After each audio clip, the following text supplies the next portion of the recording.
Yo, it's your boy Ryan, Northwest Sports Fanatics, back at you with a new video. Today is Thursday, April 13th, 2023, with your boy Ryan and the Northwest Sports Fanatics. Make sure you guys subscribe to the channel. Smash that like button either now or on your way out. Donate to your boy if you can. Cash App, $, ORION, NWSF, or the YouTube Super Chat right here. We got the Milwaukee Brewers versus the San Diego Padres. Live play-by-play reactions with your boy Ryan and the Northwest Sports Fanatics. So right now they got the Twins and the Yankees on. Back, gone.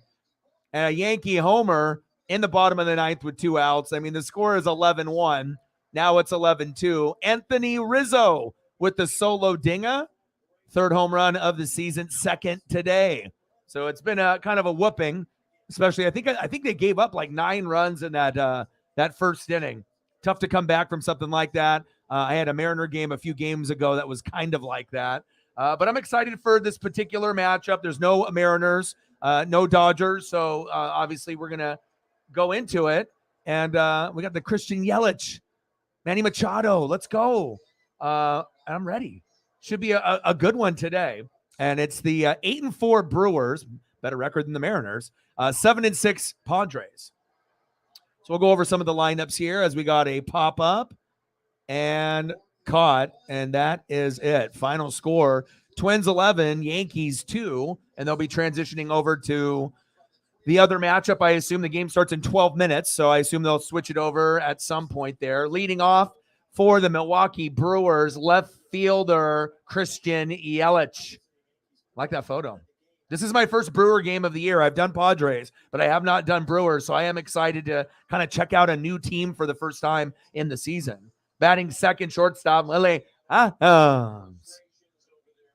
Batting third, first baseman, Rowdy Tellez. Batting fourth, catcher, William Contreras.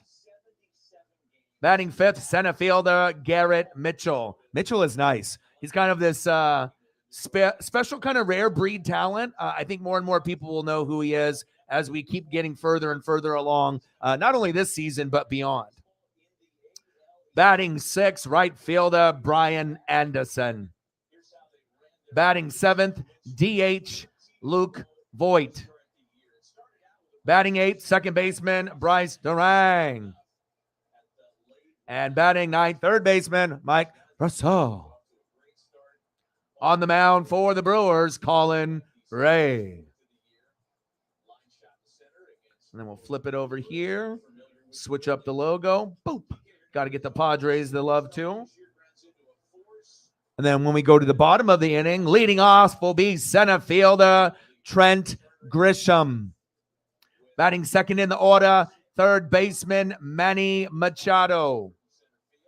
Batting third, left fielder Juan Soto. Or if you're a hater, Juan Bozo. I think me and Sarah know a few people that don't like Juan Soto. And they'd be like, AKA Juan Bozo. But the sad thing is he don't play like a clown that often. Soto actually is one of the best in the world. A little bit in the slump, batting .217. He could be better. Machado, Tatis is probably better. But, I mean, for what Juan Soto is, he gives you a little bit of that flair. And chances are he's going to get on base more than he's not. And he'll play some good defense out there too. So, number 3, Juan Soto. Now, when they get Machado, Soto, and then Tatis back, and they added Bogarts, oh, my. Nelson Cruz be doing something too? Okay, let's start it over. Leading off center fielder, Trent Grisham. Batting second, third baseman, Manny Machado. Batting third, left fielder, Juan Soto. Batting fourth, shortstop, Xander Bogaerts. Batting fifth, DH, the former Mariner, Nelson Cruz. Batting sixth, first baseman, Jake Cronenworth. Batting seventh, second baseman, Ha Seong Kim. Batting eighth, right fielder, Ronald Odor. And batting ninth, catcher, Austin Nola. And on the mound for the Padres, Nick Martinez.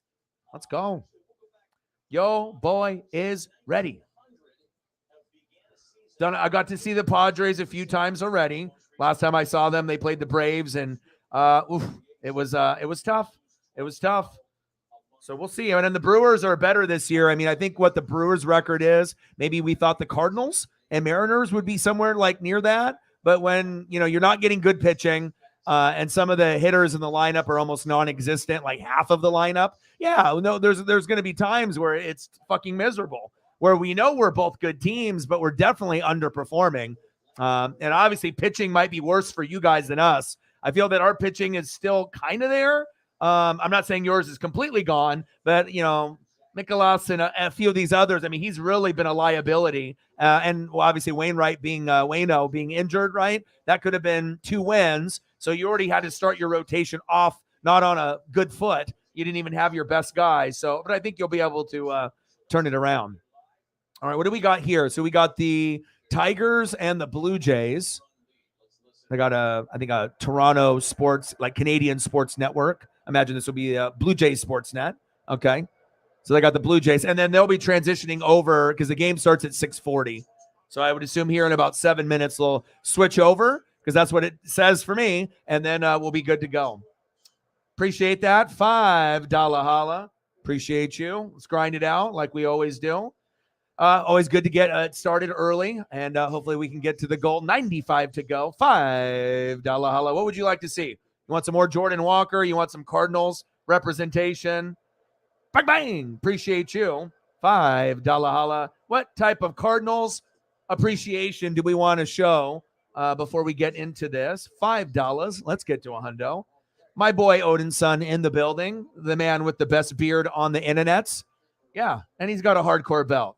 Something you don't got. Man, I can't believe you got the hardcore belt, dude. I mean, like I said, there's so many belts to choose from. Hardcore belt is probably going to be like towards the bottom on a lot of people's list because they just don't appreciate maybe like a rarer belt or hardcore wrestling. And that's one thing you and me do share, the hardcore old school style, whether it be something, with UFC or boxing or bare knuckle wrestling, boxing type stuff, UFC style, or ECW back in the day, or a little AEW, WWE when it gets that way. Let's go, man. What's good with you, man? Hopefully everything is good. Ooh, that's good. I thought they were getting killed. Didn't you tell me that the game was like essentially over in the first period? They must have had a nice comeback. Oh, okay. Yeah, you said I think it was like, what, 3-4? Wow, 3-4 points down. Wow. Jameson in the building. How are you? What's good? They don't do baseball, bro. They used to. And that's a kind of a disappointing thing because, there's only so many of those that are reliable, right? Because you got to be careful with your phone or your computer. You want to make sure you don't have any like viruses. And there's so many people that love to watch sports. People sometimes are going to look for, other avenues to be able to watch, especially if it's like not a regional thing, like if it's out of region and you want to be able to watch, like for me, obviously I live in Oregon. Tampa Bay is almost like the furthest team I could possibly root for, unless I was like maybe a Giants fan, like all the way over there, So it's like, there's not going to be a whole lot of opportunities here in Oregon for Tampa Bay to be shown. Obviously with Brady being there, they pushed the Buccaneers on everyone. And I guess maybe in that first year when I actually won, right, we were, pretty good. I guess 2 years ago we were pretty good. Last year we were terrible, but yeah. So I think there's only one, the alternate to that one.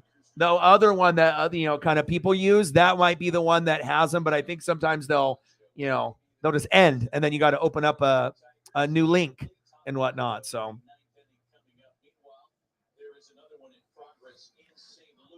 You already bought in. You're like all the Colts fans. They're like, this is going to happen, right? And then don't let them fool with your emotions. And they come out with a post saying that the Texans don't know if they're going for a quarterback. You can't take every post to heart because what do we know from previous years in the draft? If you really like someone, you're never going to say anything. If anything, you're going to be blowing smoke and giving smoke to everyone else, acting like you're interested in someone else, hoping that there'll be less people interested in the one that you want. And you're never going to show your cards and tell the media what you're going to do. And the only way that they do that in the NFL is if it's the first pick in the draft and everyone has his bootios, right? As the New Day would say, and all the other players are bootios and Trevor Lawrence is sitting at 1. And if the Jaguars want to announce we're going Trevor Lawrence at 1 2 weeks before the draft, you believe them. Other than that scenario, you know what I mean? We don't know if we're going to go for Bryce or CJ. That would be smoke. So now, if for whatever reason it's not smoke and they really do get into like a battle and they go Anderson, I'm not going to get mad at them for that. They're probably going to get a Hall of Fame player if they're like, Anderson's the guy. These quarterbacks, we can always figure out another one, free agency or someone else. We'll figure it out. But if they're not, if they are actually truly not sold, then you don't have to worry about this crap Richardson and Levis and anyone else or Hendon Hooker. Boom, you'll get CJ. And that's exactly who you wanted to begin with. But I just don't know if the sports gods are going to do that since the Panthers traded up to 1. So if they want to go Bryce or CJ, speculation, you never know. And like I said, certain drafts can project. But remember the Baker Mayfield draft? They're like, Sam Darnold won. And then you're like, Baker Mayfield? So you never know with teams. Sometimes they will go out of the loop. Now, if the Panthers go for Richardson, then you can jump up and down forever, because even if Richardson turns out to be a good player, a Cam Newton Jr. for the Panthers, good for them. You get Bryce or CJ, and that's exactly who the Colts really want, right? I know you're coming to terms with this other options, but fuck that. You know what I mean? Best option possible. You didn't wait all year to try to not get one of those two, and maybe some sports intervention, maybe some, O-Dog and sports gods, like talking or whatever. But I think CJ on the Colts would be the best, not only for you, but for every Colt fan on America. If either that or Bryce. If it's not one of them two, I'm not okay with that, because I think that's really risky, But again, you do need quarterbacks, and then for whatever reason, if he does suck, then you might be back in the running for the following year for another one also. So I guess it's not all end of the world. But the only thing I worry about is if you end up leaving out like on a Hall of Fame player or a really good player. So that's my thing. I want the best for the Colts, not only for you. Remember, Swaggy P, he's a Colt fan too. So I don't like seeing you guys suffer, and I know you guys had the Peyton Manning, Andrew Luck. So it's not like you guys really had to suffer. You guys just haven't really, invested in offensive line at the right time with Luck. And the things with the quarterbacks, these aging ones, the shit don't work. If it works for just like a 1 year thing, like a Band-Aid, but I imagine most Colts fans are frustrated and they would rather have a guy be there for 5 to 10 years than rotating a new quarterback every year. It's not fun, Oh yeah, the ECW. Which one? The television title that RVD had in Bam Bam Bigelow, or are we talking about the heavyweight? Mike, my dude, my OG, Chase Elliott is back at Martinsville. Your boy is ready. Even if the views will be minimal, I'm going to do the NASCAR race. Absolutely. I've missed Chase. I want to spend time with you. So, I know maybe there are going to be some basketball, things. There's playoffs going on for that. But, I mean, what am I going to enjoy, So, I mean, I'll do some NBA playoffs. I've decided I'm going to do some of that with the baseball and whatnot, but hope you guys are doing well.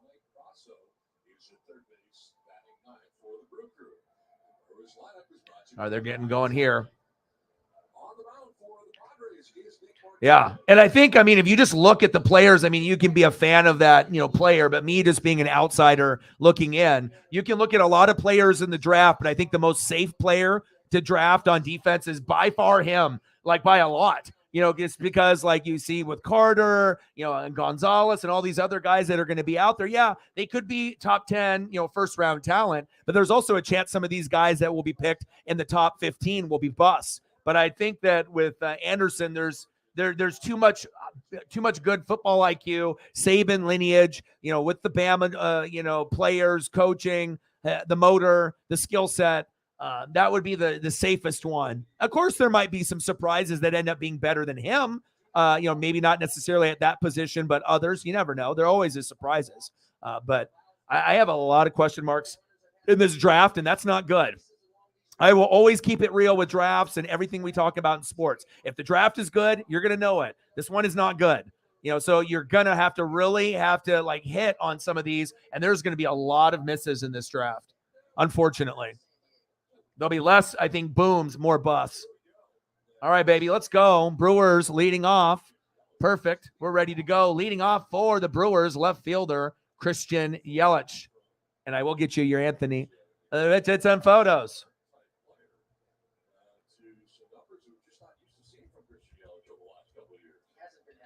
But it would be really awesome if the Panthers, something crazy happened, like that.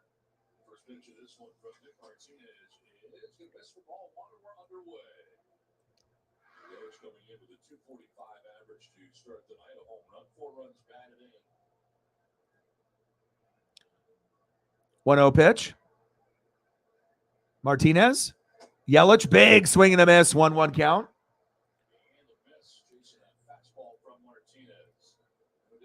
I mean, you got to also look back at just the last couple drafts. Like, think about Trey Lance. They gave the farm for the guy, and they're almost willing to get rid of him already.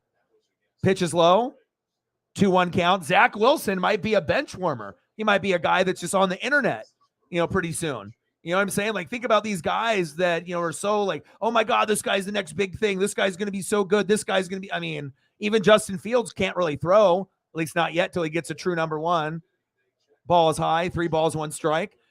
So it's like we knew Trevor Lawrence was eventually going to get it because he was like a Peyton Manning, Andrew Luck. He was just fundamentally sound, and you just knew there's no gimmicks to his game. He just needs to be able to be around the right people. You bring him more talent, he got better, right? Dougie P helped him. But as far as everyone else, we knew Justin Fields was probably the most athletic, but more of a runner rather than a thrower. Let's see when he gets a true number one, then what happens, But a lot of the guys there, even Mac Jones, they say Patriots don't like him anymore. So, and all these guys are, oh my God, this is the franchise. These are the guys that are, So if you're thinking like that, I mean, just because it sounds good because they're pushing the narrative now and you guys need something and it's exciting, don't settle for second, third, fourth best. I mean, sometimes it'll fall to you and sometimes that's what's left over. I get it, But I think CJ to the Colts would be just the best thing in the world. I don't know how that's going to happen unless the sports gods are like, well, O-Dog wants CJ on the Colts. So, I mean, the only thing that you can pray for is if they take a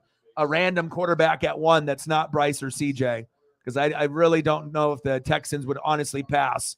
And if they did, it would only be for like an Anderson that you would think. But you never know. Offensive line is very important every year in football too, even though there's not really a top 5 offensive lineman in this draft. I mean, as far as the hypeness, popped up. 1 away.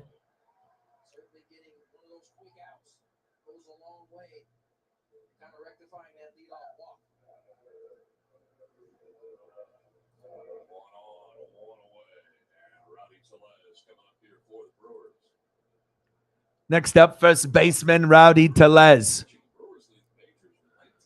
Adams fouled out to first. Top of the first.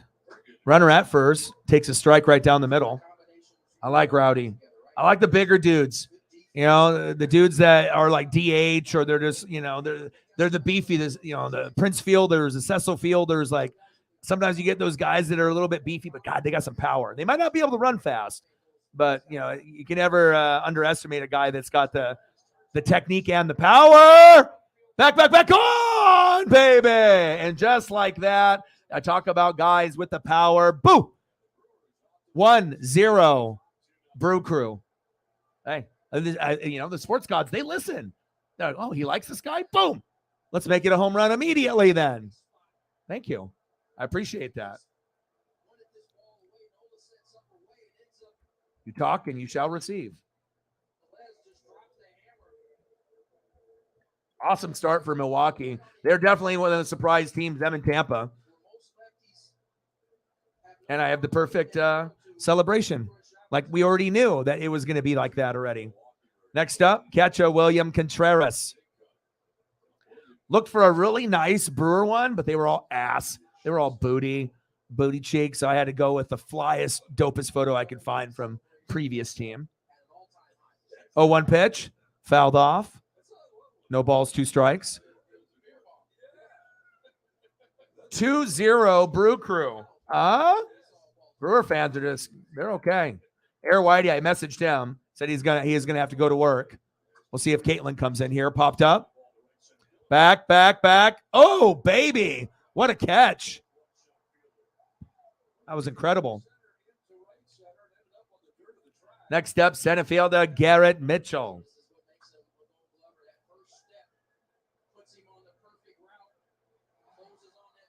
Oh, that's good. Good for you, man. That's awesome. Get out there, and you got to get out there and do things. Make the most of every day.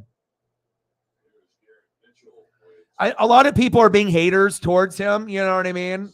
Obviously they've got some shit, the speeding, and maybe attitude issues, maybe lack of effort, maybe takes plays off. But this draft doesn't really feel like there's a lot of depth there. So, there is a possibility where you can have a guy that might not be the best guy off the field, but as far as like football might be able to put up like production. Now, can you like kind of tame the beast if the beast is going to get crazy? I don't know if he's going to get in trouble with the law or if he's going to be able to be like molded to the team that he goes to. But that he could end up being better than people think. Everyone is like negative. But I don't know if he could be Jeffrey Simmons good. It's possible, but again, they don't make Warren Sapps and Aaron Donalds, on trees. People are starting to realize that. Like, these dominant D tackles are very rare. Big swing and a miss. Chopped it, get him at first. And there it is. He's like, oh, dog, I'm going to go yard in the first inning. Yes, you are. Let's go to the bottom of the second. Good start, too, and we don't have to wait a long time for scoring or anything. It's like, boom, got runs immediately. Right at the top. Okay. Let's see here. And we'll flip it over. Going to the bottom of the first. All right, bottom of the first. Leading off are the San Diego Padres center fielder Trent Grisham. Batting second in the order, third baseman Manny Machado. And batting third, left fielder Juan Soto. Said you wanted some Richardson, huh? Is a new title really necessary? Sir, after bestowing the gift of wrenching east to millions, a bump is in order. Okay, listen. Oh, hey, what's this? Lord of the Lease. I'm not the hat person. Yeah.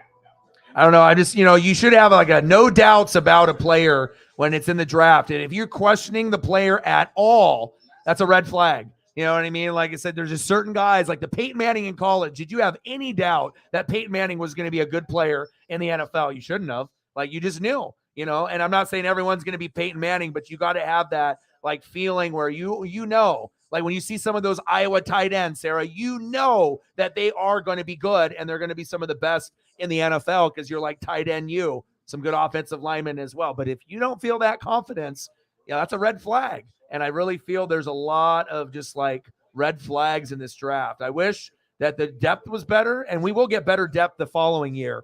But this is going to be like, it's going to really hurt some franchises, and some franchises are going to get some gems.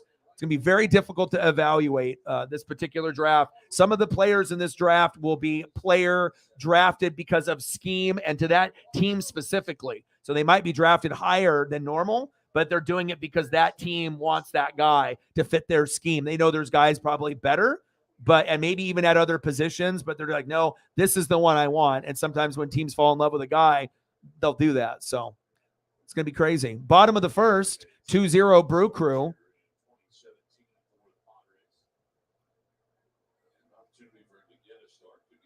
Oh, you are nuts. No way. Look at that. Chopper towards first base. Flipped. One away.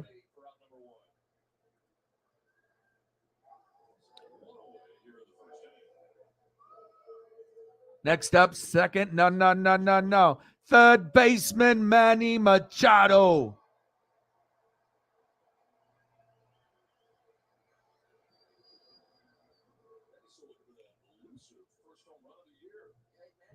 Maybe we'll get, thank you, Sarah and Cyberpunk, and anyone that has Twitter. If you want to do me a solid there and like and retweet the live stream would be awesome if you can. If not, it's totally okay.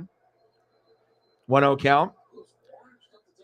Got to spend a lot of time with Paisley today. We were out for like 2 hours, so she's a little tired. We'll see if she makes an appearance. 1-0 pitch. Right on the corner. 1 ball, 1 strike.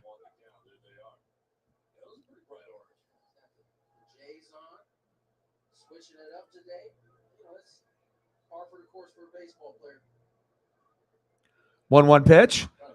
Fouled back. 1 ball, 2 strikes.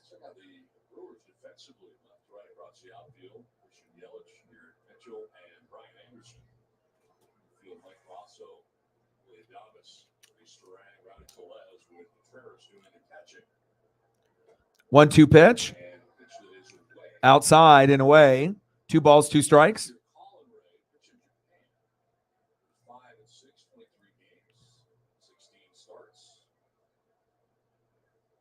Yeah, but if you do let Henry go, you're not going to get good value for him. So you might as well just hang on to him, even if he declines. Keep paying him the money, and if he's willing to retire a Titan, if he's willing to, you just keep paying him and go there. Because what are they going to do? They're like Derrick Henry for a 5th rounder. That's what the value is now. So it's like you got this amazing first ballot Hall of Fame player of the generation, and then all you're going to get is like a 5th rounder for him. So why? In this particular case, if I'm Jameson, hell, I wouldn't want to get rid of King Henry for a 5th rounder. You're not going to find a 5th rounder, even with a declining Derrick Henry. Chances are it's not going to be as good. You might find a gem, but chances are it won't be with that 5th round pick unless you can use that to trade up. So, you're trying to get him to come to the Saints. Oh, you already got Kamara. You already got running backs. You're good. And plus, his numbers should be able to go back up now. Because you got Carr there, and there'll be more pieces there. So I would assume, things will get kind of back to normal of the Saints being the best team in the division. We decline. Panthers and Falcons, slowly get a little bit better, and you guys take over the division for a couple years. You don't even need Derrick Henry. Plus, you got to think for the Titans fans, that's all they got. Is Henry and then Simmons, and a few others. Hit deep, back. Gone! Manny Machado. Boof! Solo dinger. First home run of the season. Yo, boy.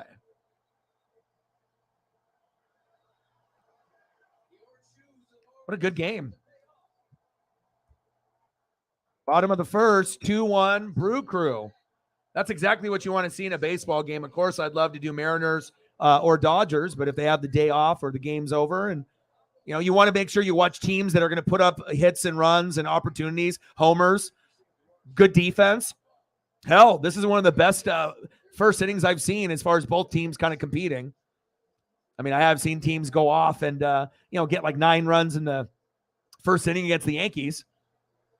They just took a Polaroid. They got all kinds of celebrations.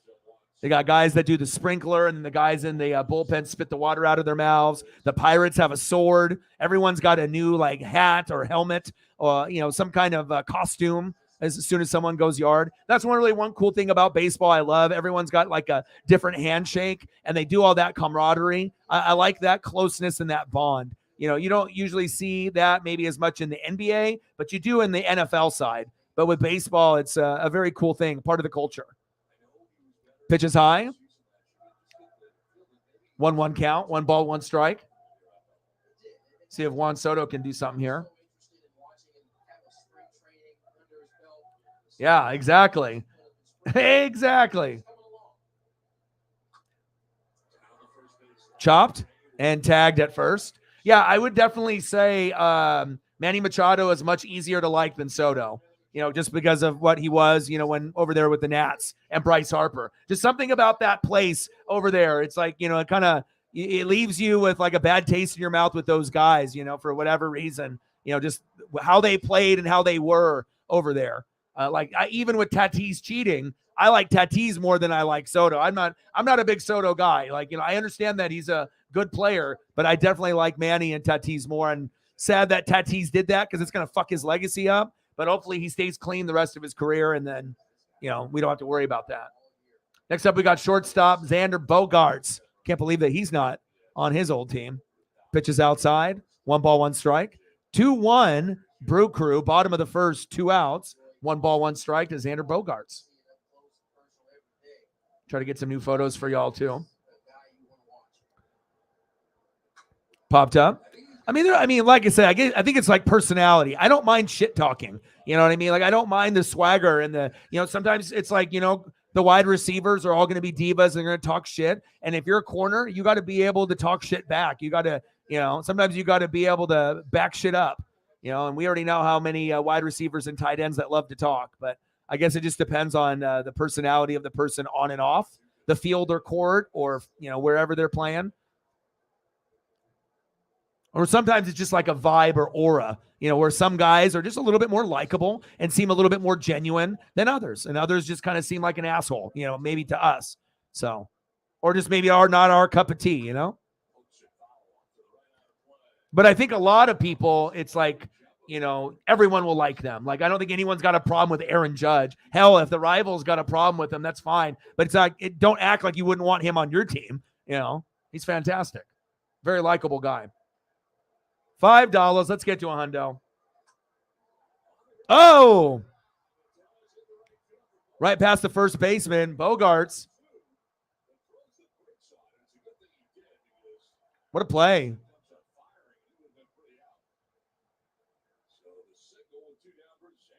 Next up, DH, the former Mariner, Nelson Cruz.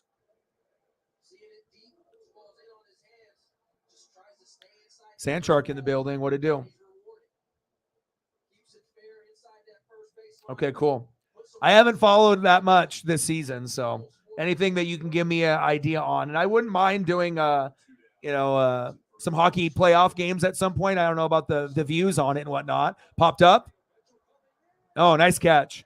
But especially when we get to like the Stanley Cup, at the very least, I got to do some of the Stanley Cup games. If I'm not going to do a lot of the other playoff games, I got to do at least the Stanley, depending on, what else is on at the time. But I would imagine there's probably not going to be too many things that are going to be up to par to actually seeing who wins a championship. Even if it's in a sport that isn't for everyone, it's a part of history. And I always like to be a part of history. And then if I have that as a memory or recorded through the channel, then it's something that'll be there forever. And then the people that you watch it with, you'll never forget that either. So, all right, we're going to be going to the Brew Crew as the end of the first inning, 2-1. Brewers. Let's go to the top of the second.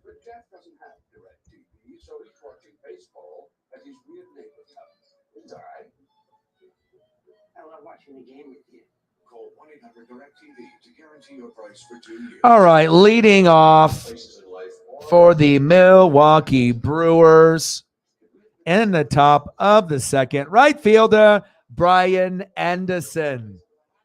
Batting second in the lineup, DH Luke Voigt, the former Yankee. And batting third in the lineup, second baseman Bryce Durang.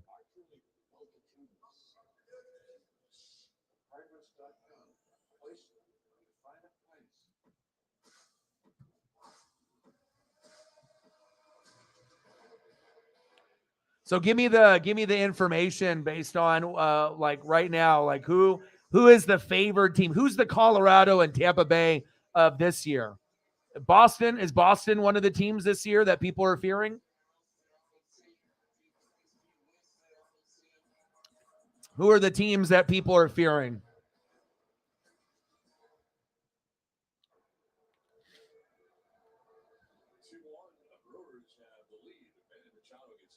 Yes. Yes. Yeah, best of 7. See, how do I know that? I have no idea. Like, I literally have not really, read a whole lot, and I haven't watched a whole lot. Clips, minimal, you know what I mean? But I guess, maybe subconsciously, and that the last time that was a long time ago, but sometimes you just have a kind of a feeling, like when you've seen them or maybe early on. And like you saw Colorado early on and you just knew. You're right. Maybe Tampa Bay was a surprise, but hell, when you go to 3 straight Stanleys in a row, that is amazing. But you can kind of see momentum was in their favor last year, even though they weren't able to win it. So at least your boy's not an idiot there. So that's good. The pasta is nuts. Okay. And then what about in the other division? Who is the monster over there? That one is harder to tell, right? There's a couple that could come out. So, like, which is the most likely? I mean, and crazy shit happens in hockey playoffs, too. 2-2 pitch. Pitch is low, 3-2 count to Anderson. Martinez on the mound.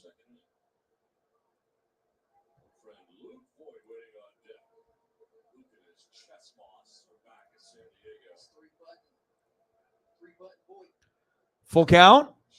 Bryce right to third base. Machado, see you later. One away. Whoa. Machado is a very good, like Nolan Arenado. What a great catch by him in that highlight that you shared with me today. Jumping, at the peak, and obviously, ground balls. You're not going to get a whole lot on good third basemen. And with Machado, Arenado, Suarez on the Mariners, pretty solid. Those guys are much better than Suarez, though. Man, unbelievable. Great defense. And that's another reason why people like Machado more than Soto. You get more production and more effort there. And yeah, you could be in the outfield, and that does take a lot of skill, but it does take a lot of skill to play second base, third base, and shortstop at an elite level. There's a reason why a lot of guys can't do it.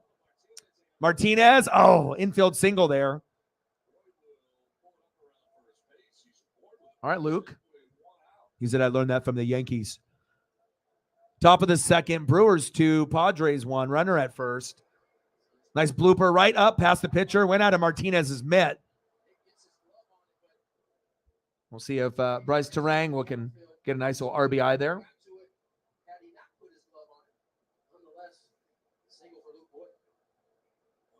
But does anyone really think the Rangers in Vegas can get to the end? Or is it kind of like no one knows? But it seems like the Colorado of last year is Boston this year. So it's like pretty much Boston's shit to lose. Like, it's like you're the team, and if you fuck up, that's on you. But if everything goes the way that the regular season went, it probably would be them. Just got to see if they can cash in.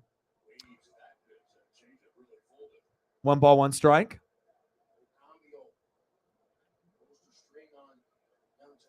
Terang.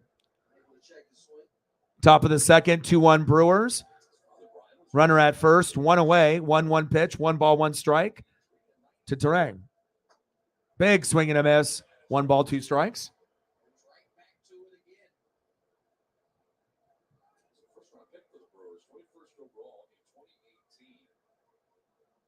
Uh-oh. Yeah, the injuries are starting to pile up a little bit. Big swing and a miss. Struck him out.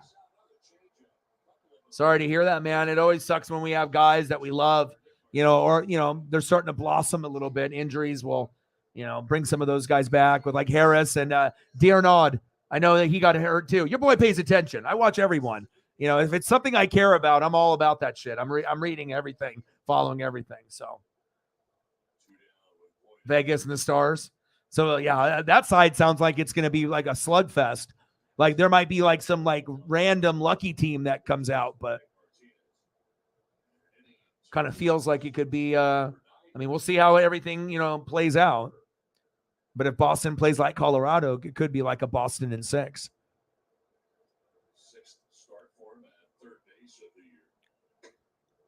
Right down the middle, 1 ball, 1 strike from Martinez. All right, Nick, I see you. I'll give you some love.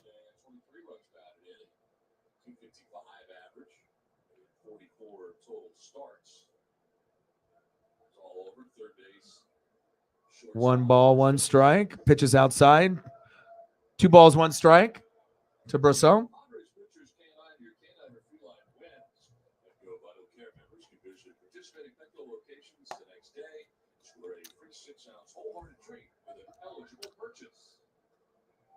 So how long for D'Arnaud and how long for Harris for those 2 studs to come back? 2-1 pitch for Martinez. Popped up. Brosseau, boom, got him. Nice out by Ha-Seong Kim. All right, let's go to the bottom of the second.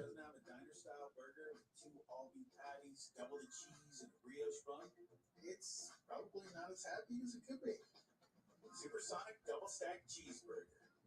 Sonic.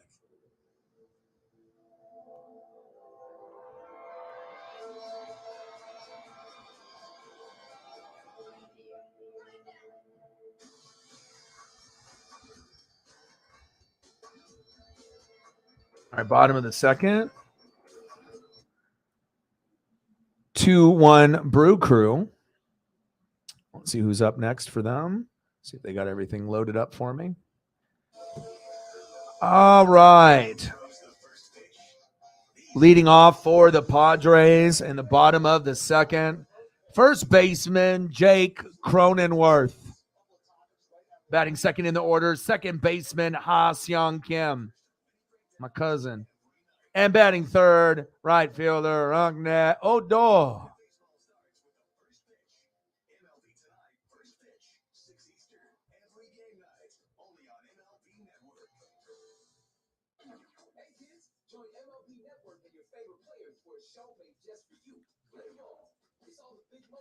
Yeah, I mean, I think it's pretty clear. Whoever wins between Milwaukee and Boston, I just don't think the Sixers or any other team is good enough. And even if Embiid was going to get like MVP, and there's just not enough there on the bench to hang with the other two teams. I mean, realistically, whoever wins between Boston and Milwaukee is probably this year's champion.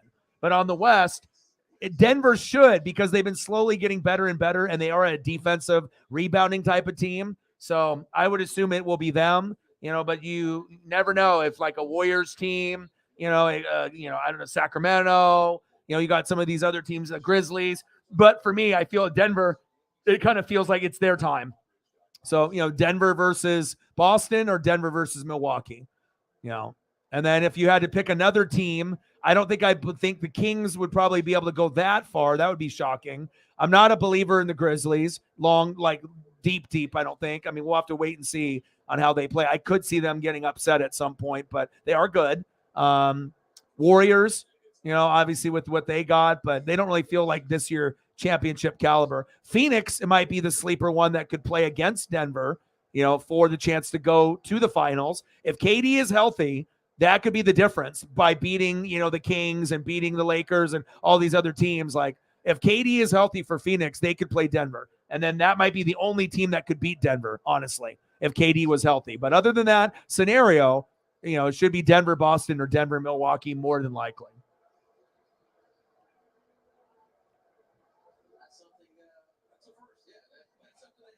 Burnt in the building. What to do?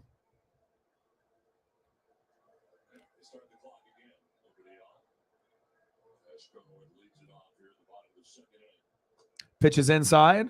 1 ball, no strikes.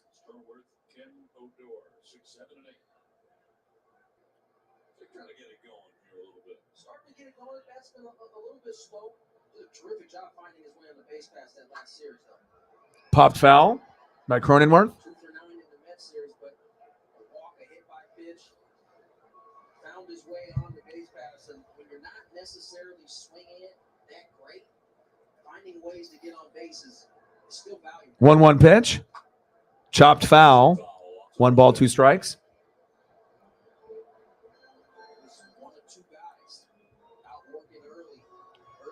Okay, awesome.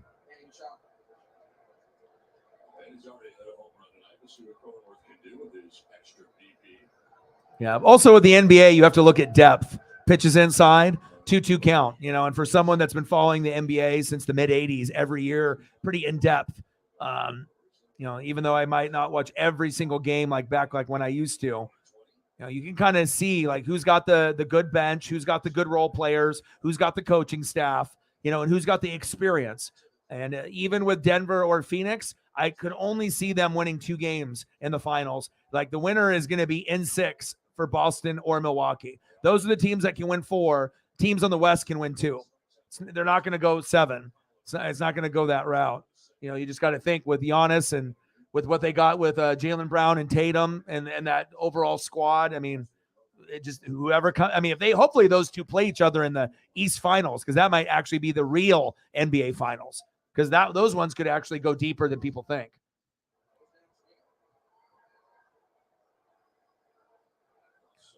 Wow. What was second place behind them?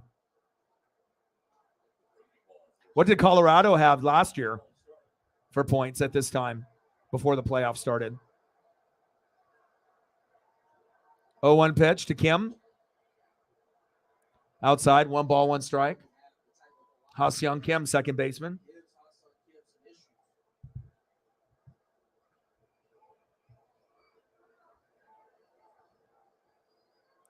1-1 pitch. Pitch is chopped foul.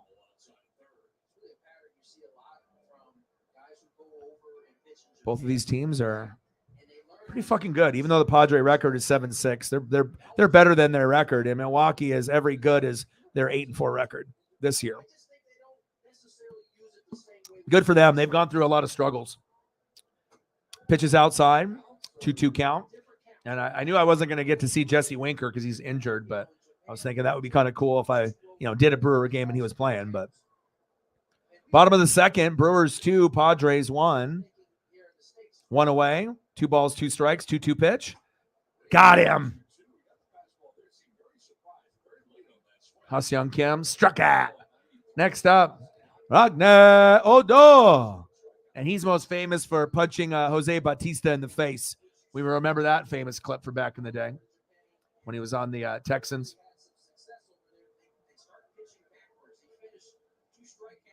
Rangers. The Texas Rangers.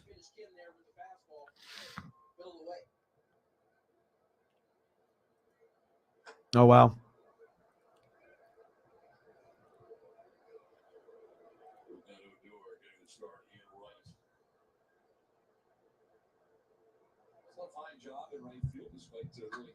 One 0 pitch popped up by Odor. Yes, it does. End of the second inning. 2-1 Brew Crew. Let's go to the top of the third.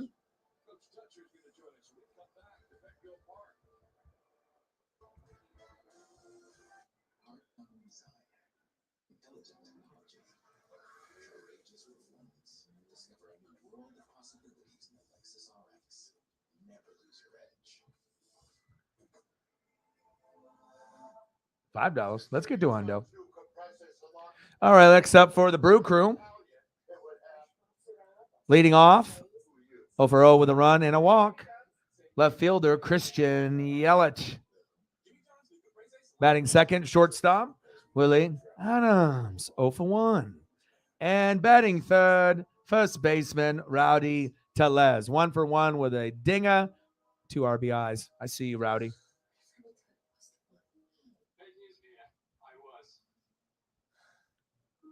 Bleacher? Oh, okay.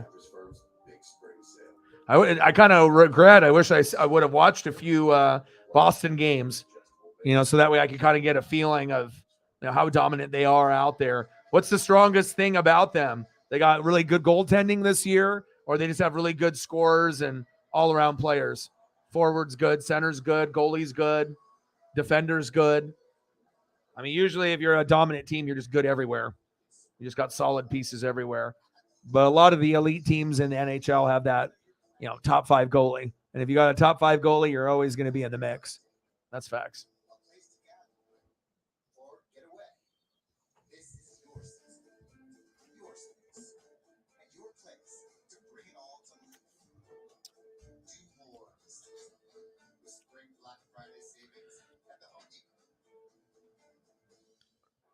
Pirates 4, Cardinals 0. Gosh, the woes just don't stop, huh, Sarah? Top of the 9th. Baltimore beat Oakland 8-7. Tampa Bay won again. Unbelievable. These guys just never stop losing. 13-0. They just keep breaking record after record after record.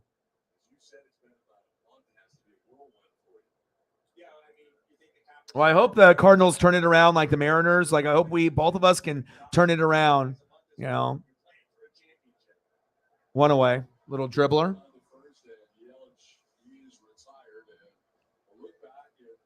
Next up, shortstop, Willie Adams.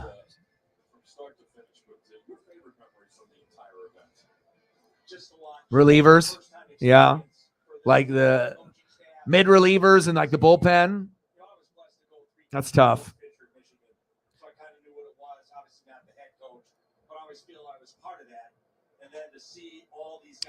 Pitches outside, 1 ball, 0 strikes.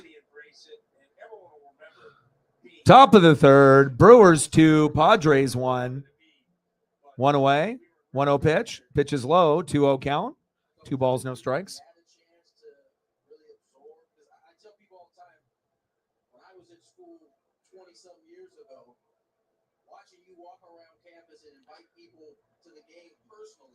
Yeah. Oh, you're good. Yeah, a lot of us follow like so many fucking things that it's like it almost makes my brain hurt on how many things I follow, not only sports and wrestling wise, but then also, the time that I dedicate to certain like shows that are a part of my life. It's just wild that I can squeeze in so many different things, but you just try to get the most out of every day. Top of the third, Brewers up 2-1, 3-1 pitch. Pitch is low, and he walked him. Willie going to first base. Next up, first baseman, Rowdy Tellez.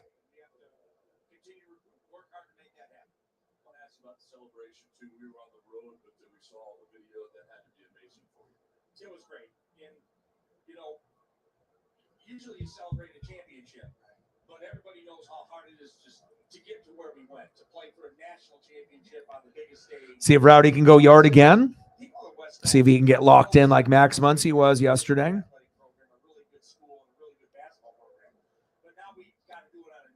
He's intimidating there in the box. Like, look how tall he is and look how big he is. Like, Rowdy just looks like a big dude, which he is. It's okay, man. You can be a little beefy. Nothing wrong with that whatsoever. The beefy guys can still play in this league. They got the power, too. Rowdy's got kind of smoothness about him, though, even though he's a bigger guy. He's got a good swing.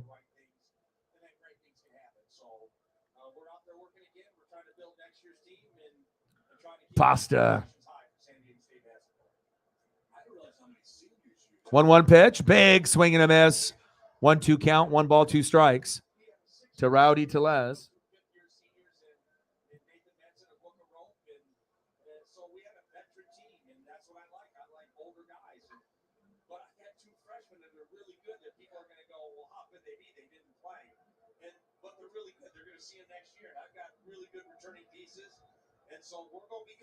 Martinez, 43 pitches in.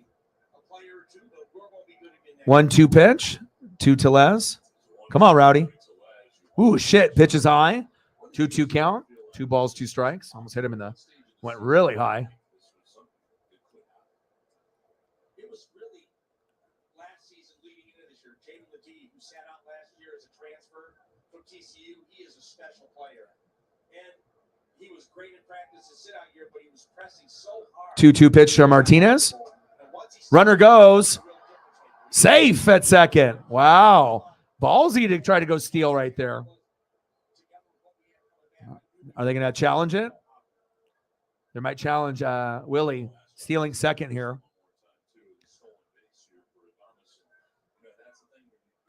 Adames.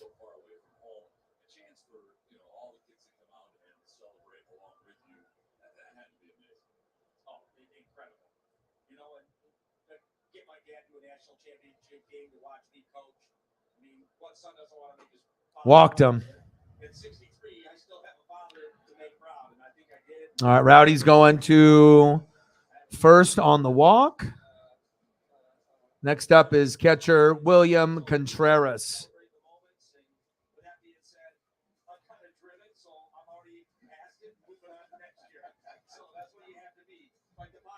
We celebrated the heck out of the Padres, but we have bigger goals and bigger expectations, and they're hard to live up to, but you have to have goals and expectations to have a chance to reach them. Do you think your guys understand the magnitude of what they did for the city? Big swing and a miss.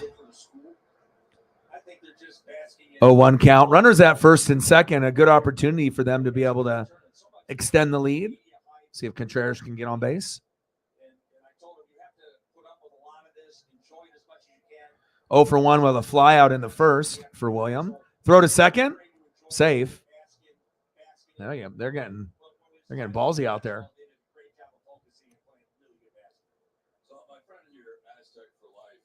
All the French toast sticks, she says. All of them.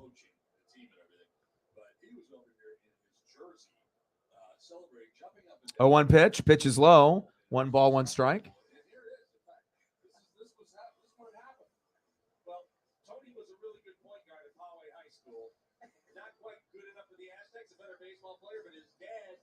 Senior is still the all-time leading assist man at San Diego State University for basketball, which is amazing. To be the baseball player he was and still hold the assist record for San Diego State basketball. 1-1 pitch. Chopped foul. I think you made the right decision, though. What do you think? I think it worked out for him. It worked out pretty good for him, I might say.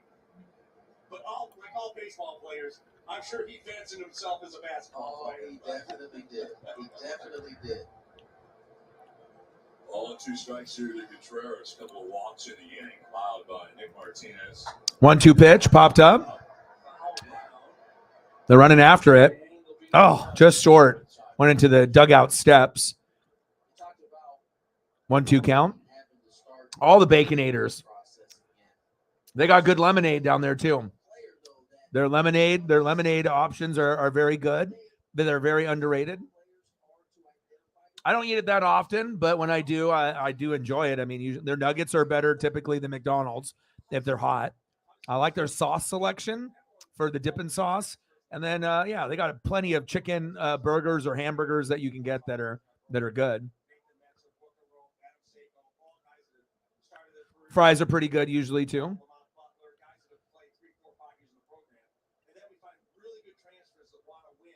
I used to have one years ago. I think at like my first apartment right out of high school. We had a Wendy's down the road, and yeah, we would go, and I never got tired of it. I think it was like a Taco Bell and a Wendy's like next to each other. Typically went to Wendy's if I had a choice. Nothing against Taco Bell, but sometimes you just don't feel like eating Taco Bell unless you have to, or you're switching it up. 2-2 count.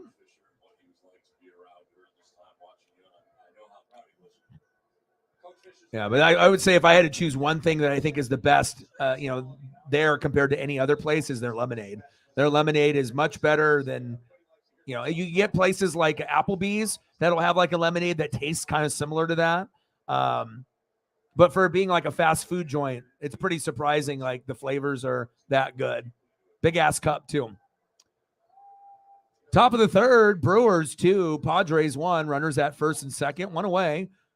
3-2 count to Contreras. See what Martinez does here. Full count. Popped up. 2 away. Next up, stud center fielder, Garrett Mitchell. This is the Brewer player that they're, all excited about. That's like, the Yelich is kind of like the Freddie Freeman. Like you already know the guy's there. It's like the old school vet. But this is the one that I think that everyone's like, yeah, like the future, Garrett Mitchell.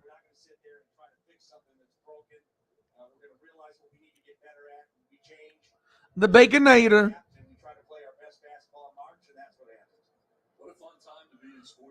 Best defense in the league, 2.11 goals per game. They have the second best offense, 3.6. Wow. So it's like they're well-rounded then, and then they're at the very, very top. So, yeah, of course. So this is like a Colorado of last year. So it should be Boston in 6. Yeah, they are a little bit different from back in the day, aren't they? Chopper to first. And there we go. Let's go to the bottom of the third. Garrett Mitchell grounds out.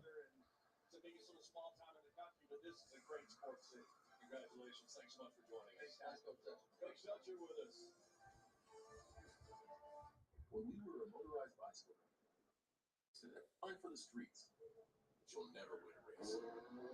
They said motorcycles are one thing, but you can't make cars. All right. Oh, half and half tea.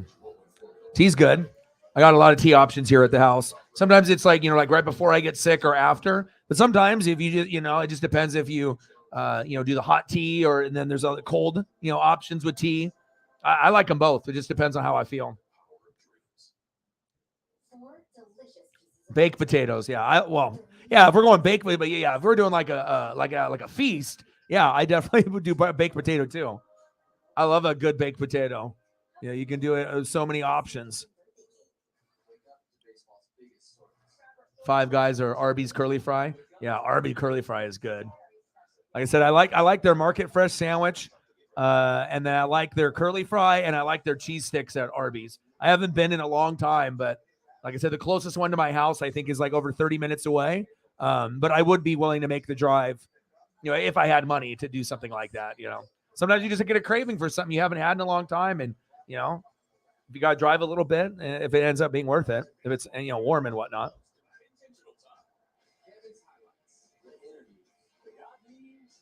Thank you, man. Mike with a $5 dono for Bill's Boy this weekend. Thank you, man. And like I said, I'm going to do the race. I mean, I don't think we're going to get as low as many as, the previous. We'll see if Chase Elliott being back will help not only the other channels, but myself as well. But even if it ends up being minimal, as long as I still have like the good people that are watching it, I'm going to be watching it anyways. So yeah, I could end up doing like a basketball playoff game or a baseball game, but I would feel like an idiot not watching while Chase is back since he is my number one guy. So yes, I will be doing the race this weekend. Thank you, man. I appreciate you. In these times of need, your boy is definitely appreciative of everything.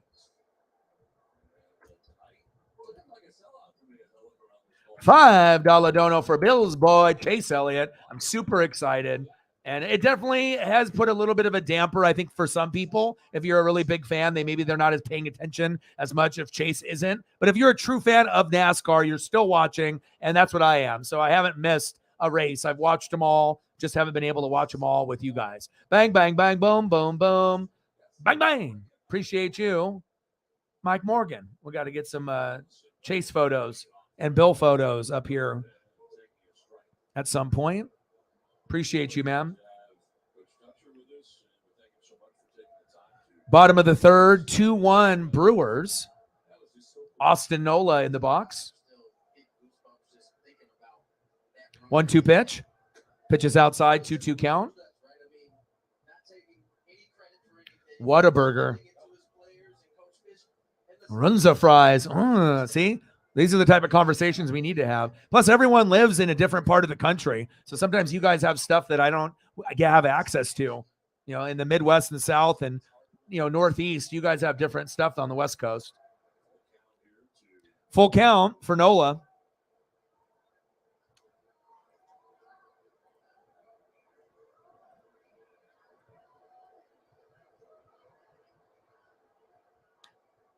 Three-two pitch. Outside, walked him. When you have hourglass damage, trust SafeLight. We'll replace your windshield and recalibrate your advanced safety system. So automatic emergency. Can't wait till this weekend. Napa know-how. Man, it's gonna be awesome. Shit, and in betting, they already have him as one of the top 7 options to win right out of the gate. So I don't know how that leg is, but I hope he's good. I mean, he brings a lot of ratings. That's facts. I mean, NASCAR is going to be fun without him, but with him there, I mean, you got to have the full complement. Next up, center fielder Trent Grisham. 1-0 count. Chop foul. 1-1 count.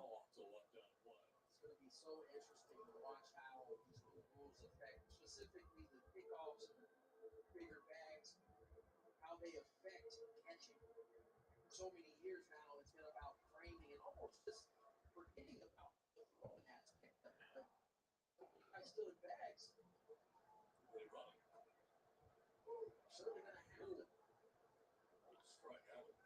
1-2 pitch. I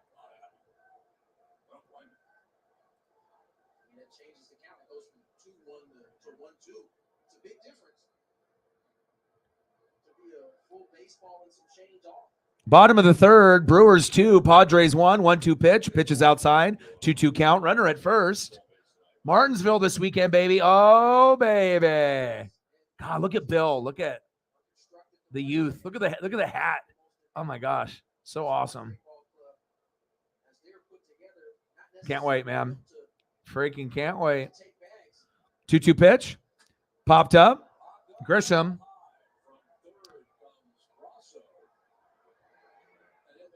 Two. Nice. 1 away. Next up, batting second in the order, third baseman, Manny Machado. Martinsville is on Sunday at noon Pacific. Yes, thank you, Mike, for the dono. We appreciate it. Very, very, very, very much. Yeah, you know what? I wouldn't be shocked if he did it. I mean, I guess it just really depends on how many runs he's had, and, just being able to get a feeling of things. Or, realistically, probably not winning the first race, but that would mean more for like Chase's legacy. He's like, oh, just did some snowboarding shit, fuck my leg up, and then first race back, I won, no problem. That would definitely be something that was like very Chase like, but maybe it takes some 2 to 5 races to be able to win. But hopefully we get some top 5 and top 10 finishes. I think that's the main thing. But obviously winning races is what it's all about. But when you have an injury like that, like how is that going to affect shifting and everything with your legs and everything? So I'm rooting for him. And then anyone could end up still winning 2 to 5 races even after an injury. It's him. Chopper to second. Double play. Wow. Incredible double play by the Brew Crew. All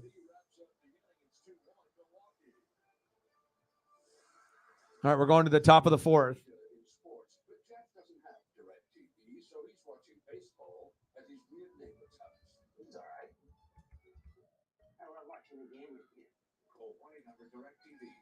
Your price for 2 years. You inspired the Lexus ES to be well. All right, next up for the Brewers in the top of the 4th.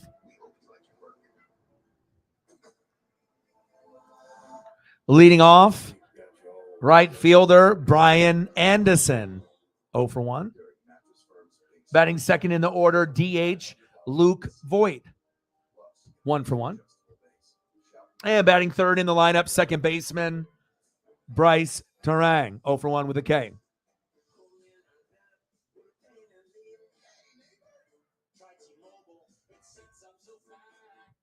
All right, baby, let's go. I'm going to probably go check up on Paisley here. Matt in the building, what to do? $10, let's get to a hundo.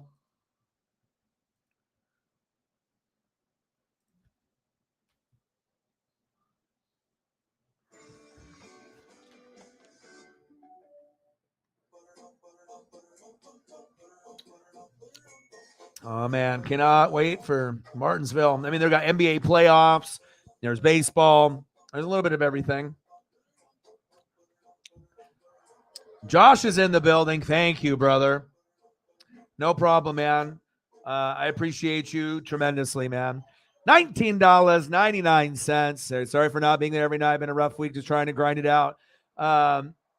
Thanks, man. I mean, like I said, some days, we're at an amazing number. Other days we'll be probably less than 20. And sometimes it's a challenging process, but you just have to have faith, and as long as you know that you're working hard and you're grinding, that hopefully what you put out in this universe, it comes back to you tenfold. It's good karma. So you got to take care of you and the family and the dogs and the kids and the roof with all the snow on it. And you're very tired after each day at the job. And anytime you can come in, even if it's briefly, donations or no donations, we appreciate you. But it has been a challenging 4 months in 2023. So I thank you very, very much, man, from bottom of my heart, man. Like anyone that can support it, it means a lot. I mean, especially now. Thank you so much, man. Bang, bang, bang. Boom, boom, boom. Bang, bang. $20 holla from Josh. Appreciate you, man. And donos like that really go even further than they did before. Thank you, man. One away.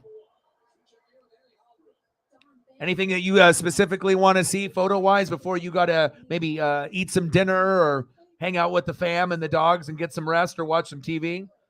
Imagine you got some important things that you need to get done as well after a long day of work. Yeah, it's very much appreciated. Dirt Saturday night. Nice. $30. Let's get to a hundo. 70 to go.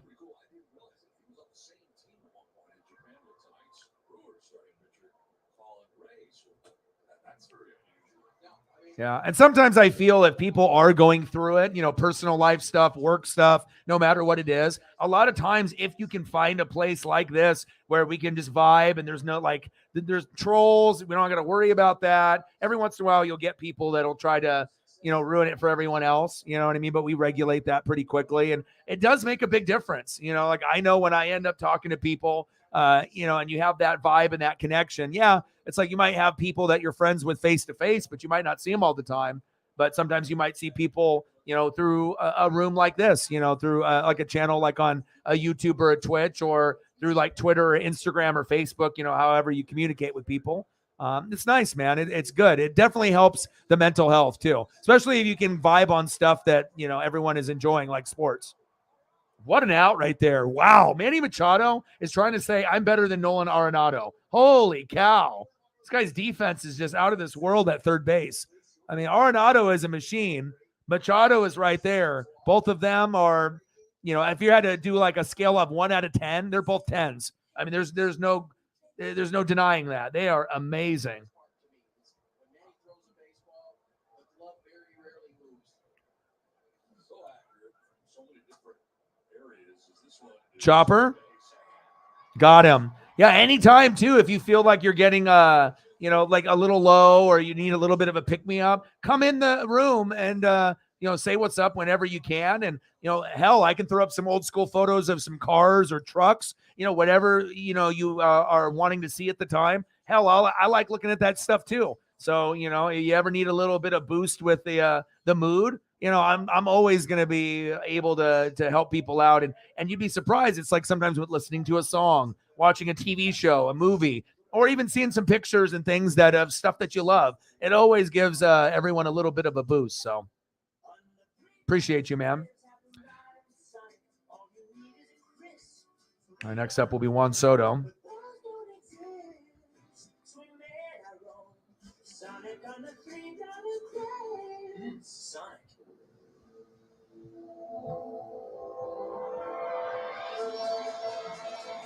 All right, we're going to the bottom of the fourth. Elliott in the building. What to do?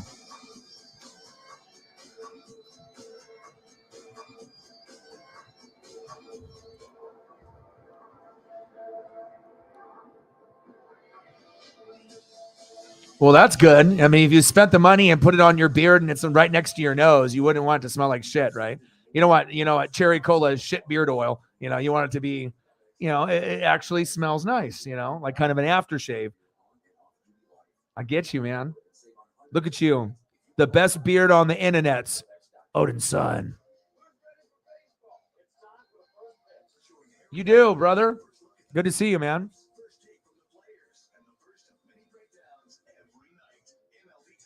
Your boy's got the thumb on lock. Let's go. Leading off in the bottom of the fourth, left fielder 0 for 1, Juan Soto. Batting second in the lineup, shortstop, Xander Bogaerts.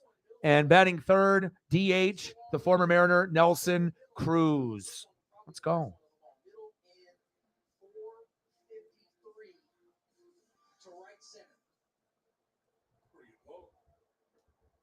Fourth longest of his career. It's not been fastball since the beginning of last year. 6-12 slugging percentages. Fourth. Yeah, and hopefully I don't get too burnt out, but just depending on how things, go, I might have to push and try to do multiple streams on the weekend. Just trying to, make ends meet and whatnot, whether that happens or not, but as long as I don't get too burnt out, but I'll have to kind of monitor that. Bottom of the fourth, Brewers 2, Padres 1, 0-2 count to Soto. Struck him out looking, and that didn't even look like a strike. Wow. Questionable call. Soto is not happy. He's like, that was a strike. Soto's like, no, it wasn't. This was low. This was a ball. It's a ball. Ball. Got to call it how you see it. Next up, shortstop Xander Bogaerts. Oh, my gosh. Thank you, man. Thank you, dude. Dude, you have no idea. It definitely will help a lot, man. Thank you. I mean, there's been some streams where we've been, over 100, but a lot of streams have been under 50. Some streams have been under 25. Some have been even under 10, for an hour and a half of prep and 3 or 4 hours of streaming. So anytime you can get something like this, that'll happen. That'll help going towards rent. So that way I'm not homeless. And, it definitely helps. Thank you so much, man. Appreciate you. And like I said, even if I have to go possibly get a part-time job working 2-3 days a week, within the next month. I mean, I got to see how things go. And if they pick up, then I won't have to. But if they don't pick up, then I will have to, try to figure that out and try to do a second or third job. 2 away. Thank you so much, man. I appreciate you. And like I said, I am at a very pinchy type of point, so it really helps. Bang, bang, bang, boom, boom, boom. Bang, bang. $100 donut. He said, fuck it. Bro, I hope this helps. And trust me, if anyone has talked to me outside of the streams, I'm not a bullshitter or a liar. I'm so genuine and 100. I never have a problem giving back and giving gifts and showing love and just being real, but when things are good, they're good. But when things are bad, man, you try to keep a smile on your face. You try to stay positive, but sometimes, it's tough because I mean, we have a lot of talent here and we have a lot of smart people, on the channel. It was something really special here. And, I think anyone that works hard, especially at their dream, they just want to be compensated fairly, for the time and the effort that's put in. And sometimes there's the right people there to help with that. And sometimes there's not, and today it was a right day. And I appreciate you, man. Boom, shakalaka. Thank you. And those bigger donos are a little bit far and few between now. So that really means a lot. Like, I don't know, like just being straight up and real. I'm 40 years old. I don't think I've cried more in my life as a man, like at 40 than in my entire life. There's been a lot of ups and downs, just worrying about, just surviving and food and rent and, Paisley and obviously Paisley saves me in my mental health. The dispensary does the other, part of it, and you guys. So it's a nice mix of dispensary, you guys, and Paisley. And thank you, man. It means a lot. I appreciate you. Yes, he is. Yes, he is. Thank you, man. Thank you so much. 130. Let's try to get to 200. Thank you. Ted DiBiase. Yes. He says, move here and you get 30 an hour and you can still do what you're doing. Yeah, I bet. I bet it's beautiful down there, man. I like being outside. Josh works on the oil rigs, I think, right? Utah. I'm not a type of person that's I'm not a person to stray away from like really hard work. I've done work where I've been on the phones and I've done phone sales and customer service and use my voice, to be able to work at different places and sell and do stuff like that, right? But normally, I can do the blue collar work. Like the last physical job I had, I worked at Saw Stop and I was unloading trailers, at 5, 6 a.m. in the morning, until like 2:30. And some of these trailers are like 40-foot trailers. They got hundreds of items in there, and the items weigh anywhere between 5 pounds up to like 300 or 400 for some of the saws. Back, gone. Big home run for Brussa. So, wow. But I mean, obviously you have to be mentally strong and you have to have a little strength. You have to be a good listener, and you can't be afraid of hard work. And I always have a mad respect for people that work in the trucking business as a trucker, as an unloader or packer. Shit is not fucking easy. Like, I mean, I remember times when I was working there and I was unloading these trailers with 4 other dudes. It was 5 of us. And it would sometimes take us an hour, hour and a half to unload this bitch. And that's one. And sometimes we'd have 5 to 7 in a day. And you have to get them done. You can't just be like, well, fuck it. We'll wait till tomorrow. Because usually there's a guy sitting on front waiting for you to finish so he can fucking unhook and leave or take off, so then he can drop off and get the next load. So, yeah, I respect you a lot, man. I appreciate you. He said, Utah. I love being outside, man. I do like the snow, cold weather. I mean, I do like sun. Don't get me wrong. I got to have that. But I mean, I don't mind, kind of dreary weather or snowy weather. I live in Oregon. You have a lot more snow than me, though.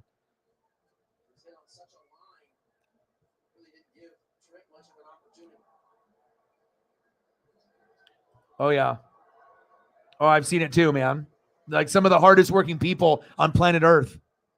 Chopper, right back to the pitcher. Got him.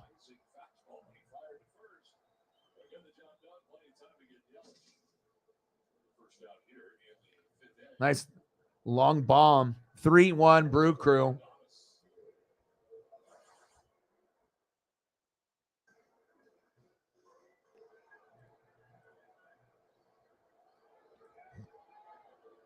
Too bad Yelich couldn't get something there, grounded out to the pitcher. Next up, shortstop, Adames. Willie, come on, Willie. How's it going? Brew crew in the building.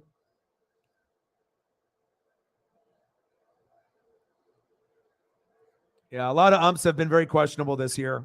Mariners and Dodger games that I've watched, pitches low, 2-0 count. It's all about strike zone. So it's like if you end up watching these umps, they're not consistent. Like all of a sudden they'll have pitches low, for one team, and then the pitch will be high and outside, and it's a ball by a billion, but they're like strike, and you're like, what?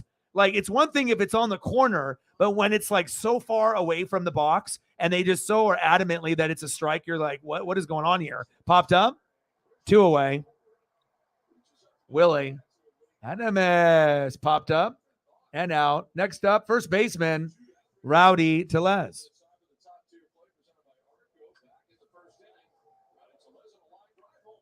Yeah, I bet.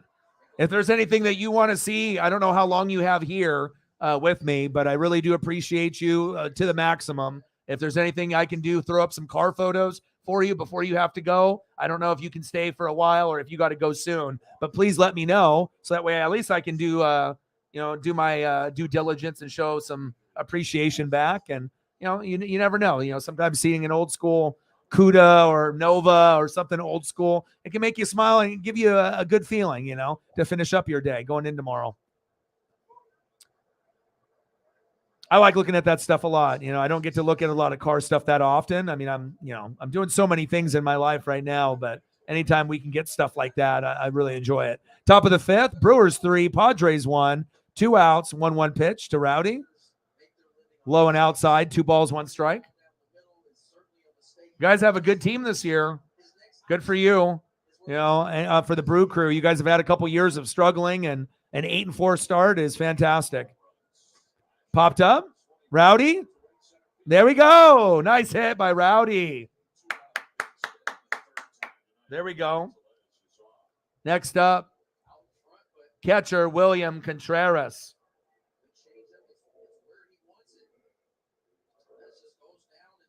Awesome. And you love dogs too, man. That's awesome, dude. Like I spent time with my pup today, and I always try to put her first. And, no matter like if things are going good for me or bad for me, I'm never going to take it out on anyone, friends or people who I live with or Paisley. I figure the best way I can handle with it, dispensary, hang out with you guys, and then just spend time with Paisley as much as I can. And sometimes we'll go for long walks. And today we walked really long to this one park, and then they have like an off-leash section, and there was a couple old soccer balls that were left, and I was kicking them around, but some of the area was a little muddy. But we had a good time, and we were out there for probably 2 hours, and she was really tired. And she doesn't like drinking out of the community water bowl that they have there. But sometimes dogs, they don't care. They're just thirsty. And there are always people that leave milk jugs with water on the fence line. Oh, another hit. Wow. Another chopper right up the middle for another single. Nice job, Contreras. Next up, the phenom center fielder, Garrett Mitchell. But it was just nice to be able to spend that time. And then I was able to, I normally take her to a groomer to get I wash her myself with 5 different shampoos, and I get the nail trim and the Dremel. But I have a little shampoo here, and she was all muddy on her paws and stuff. So I was like, oh, I'm going to give her a nice bath. And she's not really likes water that much in that scenario, but she was good. She only hopped out once, and I put her back in and, got her a nice, bath, and she smells like strawberries and cherries now. And, she's snugging on the couch, just waiting for me to be done. And we'll probably watch some TV later. So, and I can always tell when she's really tired because she won't be in here. She'll just be either, causing havoc and eating something that she shouldn't be, or doing something she shouldn't be, or she's just passed out and just really tired, or just watching TV in the other room. So, yeah, Snyder, looks like they are selling the team.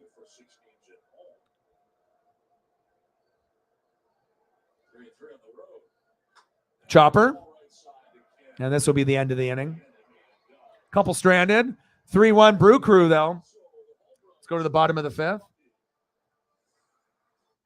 People who come to cricket stay with cricket. I started my own app company, and with cricket, I gave more answer call to my engineers and investors, and know my signal's going to be great. 5G boss mode activate. Smile. You're on cricket.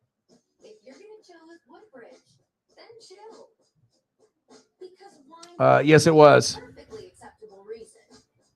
And if it And you could tell it was gone right away, too. Woodbridge, live your way. Yes, he is. Spring Black Friday. For me, I don't know necessarily. I don't know about trade skills. I mean, usually for me, I worked, at a Fortune 500 company right when I was like 17, and I learned, phone sales and techniques from, some of the best people, that are, in the U.S. Like I said, working at True Green Chemlon. But so I usually did like phone sales, for a good chunk of my life, like for half of my life. So you got to be a better salesman to be over the phone than you do face to face. Because I mean, people can look at you, but when you're doing it over the phone, they can't see what you look like or your mannerisms and whatnot. So you have to obviously take your selling to a whole nother level if you're over the phone to keep a job. So I did that. And then normally I would do, warehouse work of any kind. I can do computer work. I can do box work. I did shipping. I did, stuff where I worked at places where they had like a bunch of people working on, computer chips and stuff that would go into like boats and cars and other manufacturing places. And then I would, work in the shipping department, make the box, get the bubble wrap, get the product, analyze after it's gone through the QA, and get everything set up and do all the computer work. And I've unloaded trailers. I mean, there's all kinds of stuff that I've, done throughout the years. But most of the stuff for me is, just people skills and being able to do sales and customer service and whatnot. And obviously I'm doing, I already knew that my voice was going to be like my legacy, like at a very young age. So, but at some point when you do phone sales after a while or customer service, if you're not mentally strong, it wears on you, because a lot of these places, if you don't hit the quota within a week or two, they don't give a fuck who you are. You could be the best in the fucking state, but if you don't hit it, they'll just fire you. They don't give no fucks. They'll just get another wave of people. Some places are really fucking cutthroat. In other places, you'll have a little bit, like a month, to be able to hit your quota and maybe be like on a probational period. But, some of it's very, very cutthroat. And so, there's a reason why, like, you see movies like Wolf of Wall Street where people drink and do a lot of party accessories, because the life is fucking stressful, no matter if it's on Wall Street or any other kind of face-to-face or phone sales, Check swing. 1-2 count. Cronenworth.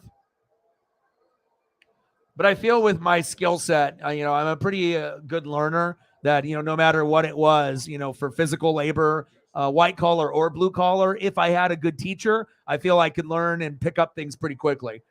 Some things, are obviously going to be more difficult than others, but I feel, not being lazy, and, is one of my best traits, just always wanting to grind it out. And I always put people ahead of myself before, doing things for my own self. So I'm not, like I said, I'm not afraid of hard work.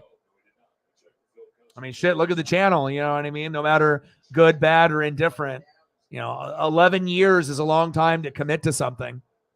You got to believe in yourself, but you got to be a grinder. Consistency too, but you got to have talent.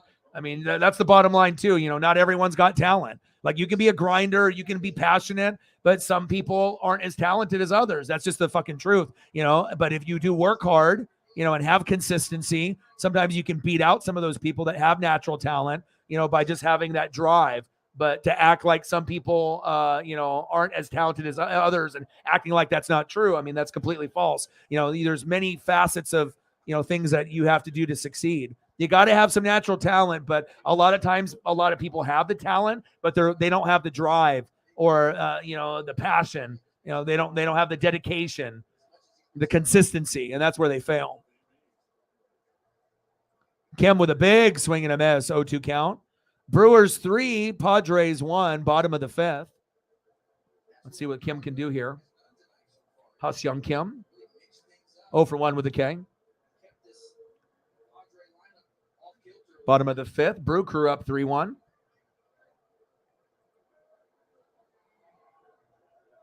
Pitches outside, 1 ball, 2 strikes.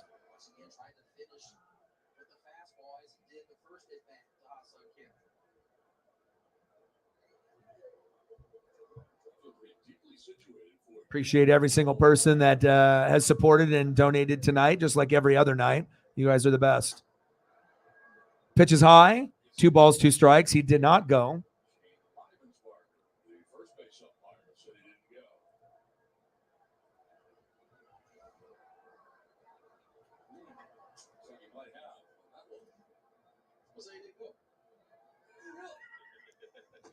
Pitch is low.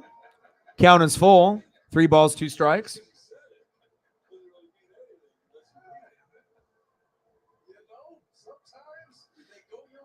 Yeah, but any person that's a Redskin fan from back in the day, football team commanders, like getting him out of there, that might actually make the franchise halfway decent again. They have to have a new regime because that regime was one of the worst regimes in sports for what they allowed was like sexual misconduct and kind of the racist behavior that they did and sexist behavior that they had towards women, employees, players, and the shit that they would do to each other there. So, it's probably a blessing, let him take his money, move on somewhere else, be a rich guy somewhere else. But anyone that's a true fan of that franchise has been waiting for this day. Some people 30, 40 years just be like, all right, can't believe it. Finally, now it's done.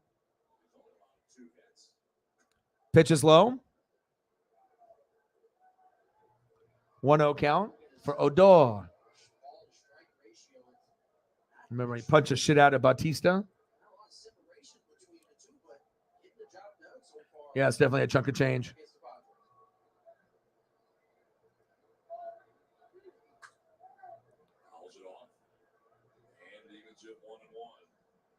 Yeah.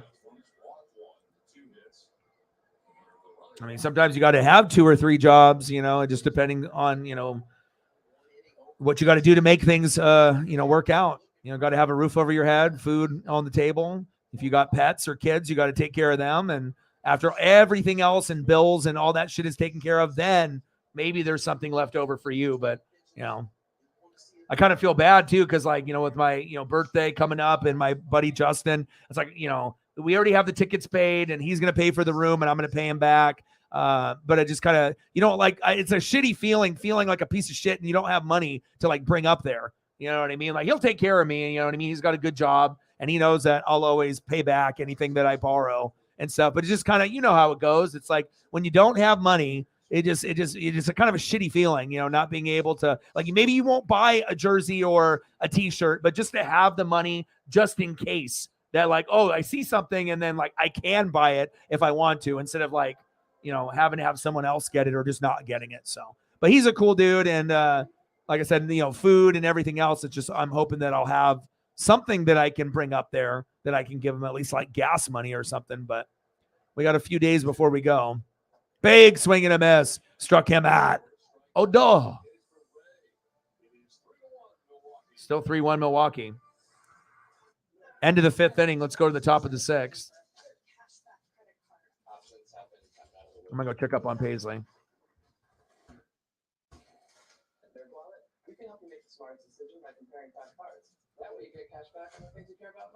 Next up for the Brewers, due up before I check on her. Leading off is right fielder 0 for 2, Brian Anderson. Batting second in the order is DH Luke Voigt, 1 for 2. And batting third, second baseman, 0 for 2 with a K, Bryce Terang. I'm going to go check up on Paisley here real quick.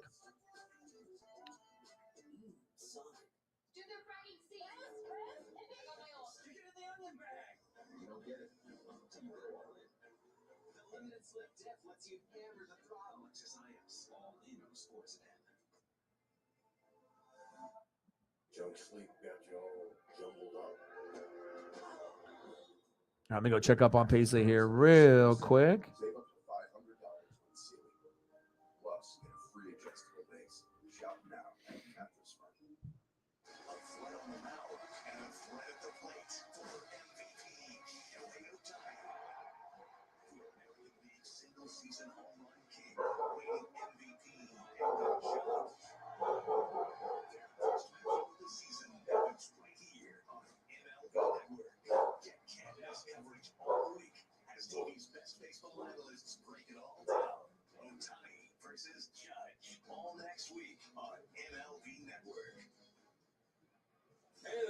Won again. The best start in the modern era of baseball. They beat the Red Sox, and the Rays bettered their record 13-0 to begin the year. Unbelievable. It really is. I mean, we may be surprised that it's 13-0, but Braves have been doing this for a little bit of time now, where nobody's talking about them. They come out, they just play good baseball. They don't have the big payroll. That's something that amazes me over the years is that they, how they do it and continue to do it. They lose guys from time to time, and it's okay. Well, that's going to send them back, and it just seems like it's a different group of guys, and they are successful year in and year out. This year, historically so. Yeah, at this point, you can almost call it a machine because it just seems like they do have some turnover, but every year you get close to the same result. Kevin Cash does such a great job. What a great guy he is. Very happy for him. He learned his managing from Terry Francona. All right, I'm back. As a player and as a 2-1 pitch to Anderson. Pitch is low, 3-1 count. Tremendous job with the Rays. So look at that first elusive championship, though. That's still a good tough one to come by. Yes. You know? Yeah, I think my first job, I think my work ethic also comes, like I've told this story before from like my dad, but I had my first job working with my dad and my dad's friend, doing crayfish, crawdads, like professionally. And, they would sell them to like Pacific Seafood and Jake's, which was a famous place here in Oregon, and Pacific Seafood and whatnot. And it wouldn't be necessarily ones on the Willamette only, but like Columbia River and whatnot. But I was already working at like 12 years old when I was like in 6th grade. And I was making $20 an hour, for 3 hours of work. It was an hour drive there, an hour drive back, but I was getting paid $20 an hour when I was 12. I'm 40. So you can kind of see how the market is for jobs now. Some jobs don't pay anything. Some jobs pay a lot. They like to rip you off, but that's where my work ethic started, doing that. And then once I did that, and when the season ended, and then I think I had my first one at probably like through a company. I think it was probably, gosh, what year was it? Freshman year, sophomore year, something like that. It was early though. And then I worked at Thriftway as a bag boy, and I worked in like the recycling and stuff, and did like the cans and the machine thing, worked in the back, and, did all the can stuff, and then bagged and did that. And then after that what did I do after that? And then I worked at a Euro place next to Panda Express, Euros. And then I did KB Toy Stores. I did that. And that was actually a pretty cool one with like the video games and the toys. Obviously that was awesome. Top of the 6th, 3-1 game, Brew Crew up on the Padres. 2 away, no balls, 1 strike to Rang. 0-1 pitch, dribbler down first. Ooh, good defense there. 2 away. Next up, third baseman Mike Brosseau.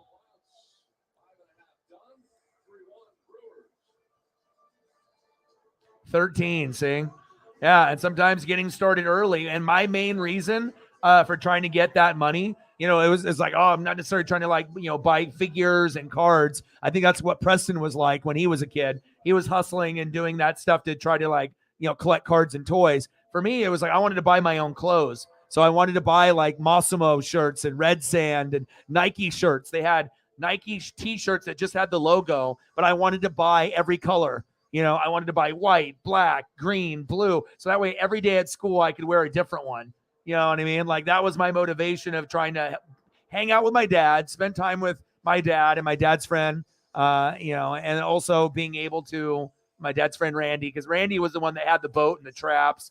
And we're not talking about like a few traps. Like when we went to go run these traps, there was like 300. Each line had like 50, and we ran like 6 lines. And there's like a lot of them, and it takes like a while, and you like clip them onto a line. So there's like an anchor on one end, throw it in, you get the line, and then you start clipping them off. And it's like 2 buckets, back to back. And there's either netting, and then the netting went from the regular netting into like plastic netting. Cause like the, different types of claws would be able to break through, and you want to make sure you keep your fish and your eels and your crawdads in there. Right. And then so when they would dump them, they had like a tray, and they would dump them in front of me, but they never would tell me when the eels were in there. And so they would just dump it, and my hands are in the grill. The small ones would fall through immediately, and then the platform, they would just slide down right back into the water. So the big ones were on the top, so I had to sort them and put them in the cooler, put ice on them and everything, and you're going. You can't stop, so your hands are moving, and sometimes there's like pounds of crawdads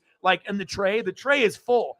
Like sometimes there's like 100 crawdads in there. You can't stop, and then all of a sudden the next one gets dumped, and then the next one. So you can't be some lazy piece of shit. Like you gotta boom, boom, boom. You gotta grind. So I mean, I learned that work ethic at a very, very young age at 10 to 12, and I think that's why with that and also meeting Griffey and Koufax, all of that put together, that's kind of how we have Northwest Sports Fanatics now. So, oh man, respect to you, man. I mean, a lot of people, they get started early, and yeah, it definitely can change you. 13. Yeah, I think, like I said, I was like 12. I just I need to get my own clothes. 11 or 12 years old, because I think it was like 6th grade, 7th grade. Fouling it off himself, and Contreras, 2-1 count. Hopefully Contreras is okay. We're in the bottom of the 6th.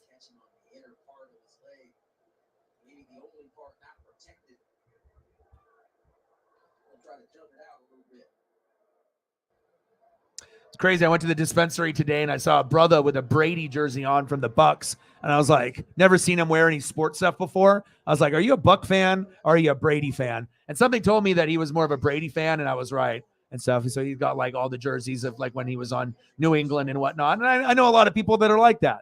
They like to follow the GOAT wherever that he would go. Obviously, the ultimate destination, it worked out, but it was crazy because they don't really wear a whole lot of like sports stuff there. But the place that I go to down the road has got a lot of cool people. Like I usually, have some pretty good combos in there. Like I get it. Like, when you go to certain places like restaurants, you got to tip. If you go get a Starbucks, tip if you can. You go to a dispensary, tip. It's like if they give you a little bit of change, a little bit can go a long ways. It's like a lot of dispensary people aren't making a shitload of money. 2-2 pitch on the corner. Got him looking. Nola can't believe it.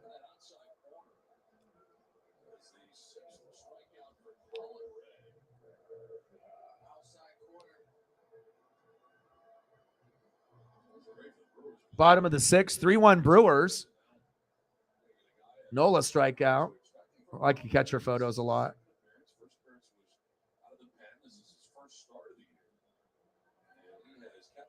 Next up, 0 for 2, Trent Grisham, center fielder.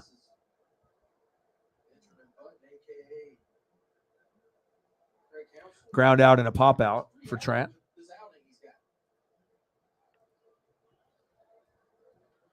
Doesn't it? That's how baseball is, bro. You know what I mean? Like people don't realize it. You weren't really a fan before, but I knew that experience going with your friends was going to change your life forever. You know what I mean? But it's like baseball. You think you know baseball, but you really don't know. There's so many little like intricacies of the game. Double play, triple play. There's no more shifting. You know what I mean? But like everything looks good in the beginning, and then as soon as your star pitcher goes out or your starter, everything goes out the window. You think everything is going to go good. You're up a certain amount, and then things could be like the Mariners. We were up 7-0 a couple days ago against the Cubs. They scored 8 runs the next inning, and then we ended up losing like 14-9 or something. It's just terrible, man. Like you just never can predict. I feel it's so unpredictable in baseball because you just don't really know how long the pitcher's going to go. Is he going to go 6 and qualify for the win, or is he going to go under 6? And are the guys after him going to do better? And the answer is no. The guys after the starter typically do worse. Even if you have good mid-relievers and closers, it just doesn't work out great all the time. Oh, he crushed that one. That's a souvenir. There's O-Dog. There he is. There's Orion. Oh, yep. There's O-Dog. He got the ball.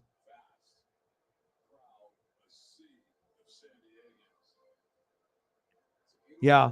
It's going to be awesome seeing him come back. He's a little bit more likable than Soto, but I think as far as your team goes, you do Grisham, Machado, Soto, right? Tatis, Bogarts was huge. Cruz is good. Cronenworth, Kim are underrated. So it's like you really don't have too many bad spots. Like your team is nice, and it wouldn't surprise me in the near future if you guys make a World Series in the next 5 to 10 years. Popped up. 2 away.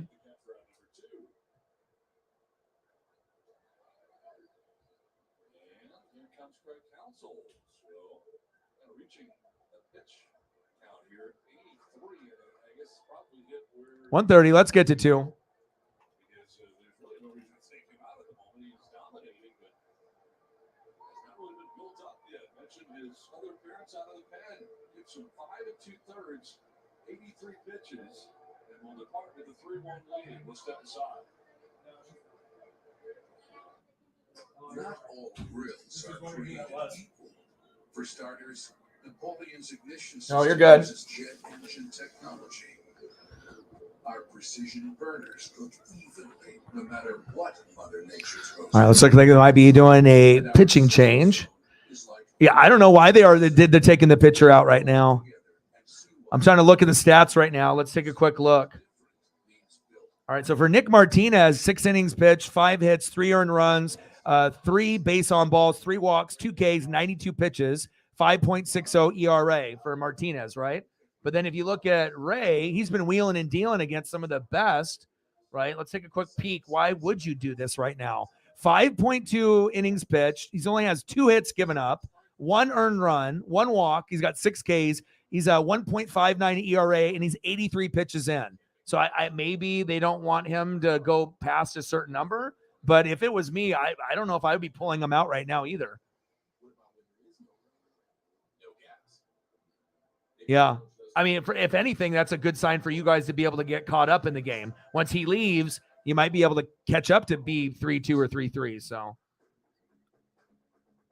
yeah, that's usually when I look at that. And if everything looks good and the Ks look good, the walks, and the hits are very minimal, or earned runs are minimal, and then if it's 80 to 90 pitches, but hell, I saw a game just like, was it yesterday or the day before, where it's like the Giants and the Dodgers? I think it was maybe yesterday. And it was the 5th pitcher, Elliot, and he was at 50 plus pitches. When's the last time you've seen the 5th pitcher take 40 or 50? It's like really rare, but every once in a while, maybe they didn't have anyone left and they're just like, fuck it. Whatever happens, happens. So, all right, man.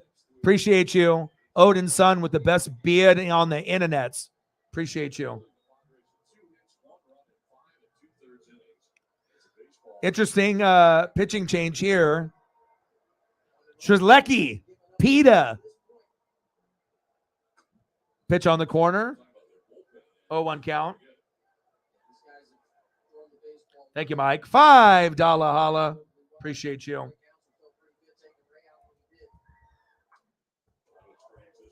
Foul.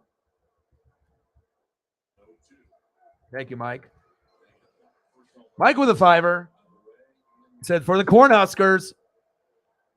Appreciate you. Bang, bang, bang. Boom, boom, boom. Bang, bang. Appreciate you. $5 holla. Bottom of the 6th. Brewers 3, Padres 1. 2 outs, 0-2 count. Brewers bullpen, 26.1 scoreless innings. Streak snap Tuesday. 3rd longest in franchise history. Machado, 1 for 2 today. Takes a ball low and outside. 1 ball, 2 strikes. Appreciate you, Mike. Only 3 guys have an ERA. Everybody else at 0. 2 of those guys are under, or 3 are under. So just gives you a little peek how good this team is. Big swing and a miss. Struck him out. End of the 6th inning. 3-1 Brew Crew. Well, you got the pitcher out of there, but we're going to the top of the 7th.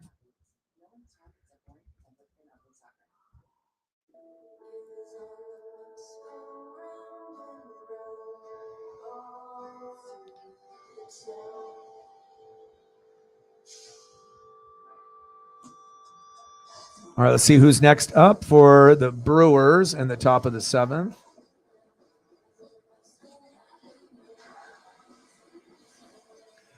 Leading off for the Brew Crew in the top of the 7th.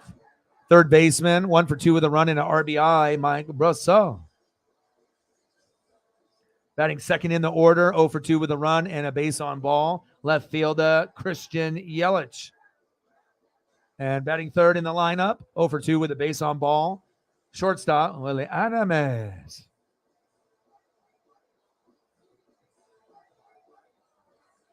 Yes, thank you so much. Appreciate you. 135. Let's get to 2.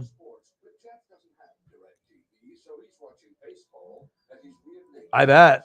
I bet. And then you just got to stick with them, you know. But like I said, if you're going to stick on, you know, to a team, you know, that's going to be building and you're going to get better and better. And, you know, you know, like I said, there's been fans that have, you know, been there. But if you're going to stick with that team and you just stick with them for a long time, like I said, they're going to be better long term than the Cubs or anything like that. So you might have had teams that maybe you weren't like fully invested in. And obviously, if you know, like Profar and you Darvish, and even though, you know, Profar hit it far is on the Rockies now, hell, you still got a lot of players. Like when I look at this team, I like Grisham.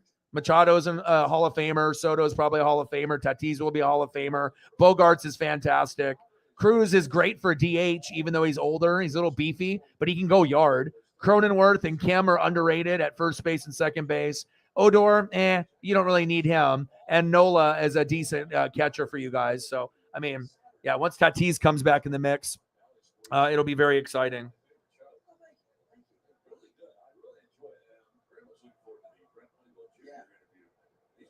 He's a lot of fun. Confident kid. You get a chance to see it up close and personal. Yeah. This guy's been pretty good too. Steven Wilson into the game. Rosso, who homered his last at bat, first batter for Wilson. Just go back to last season. How well Steven Wilson did in his first year. All right, top of the seventh, 3-1 Brewers. Trying to build off the success in year one. 1-0 pitch to Brassa. Pitch mix. Forcing fastball slider. Yeah. There we go. 68 Firebird. That sounds good. Let's do that. Let me see if I can find a good one. Machado. Machado's a fucking wizard at third. I don't know what the fuck I'm looking at. Every fucking play is some like highlight reel like Nolan Arenado. I mean, wow. Unbelievable. Nothing gets past him at third ever. And he just makes it look so nonchalant and his accuracy. Look at this. He does a full 360 spin move. Look at this. No problem. And I'm going to throw it to you exactly where it needs to be. Unbelievable. Unbelievable. That guy's so good. Yelich? Damn, line drive, 2 away. That was way too quick. Left that slider up in the zone, but also Kim stationed in the right area. They have the line. All right, 68 Firebird. Good choice. You got a color in mind? I'll just see what they got. Ooh, damn, these ones look good. All right, maybe move some of these around.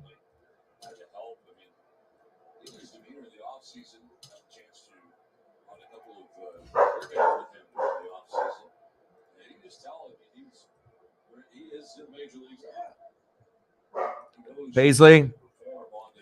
Whitey in the building. What to do? Well, I figured,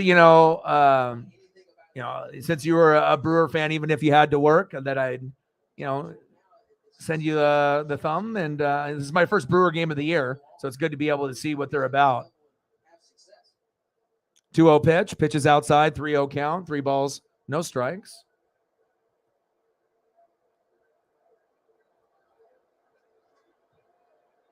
See if we can get Josh some cool 68 Firebird photos.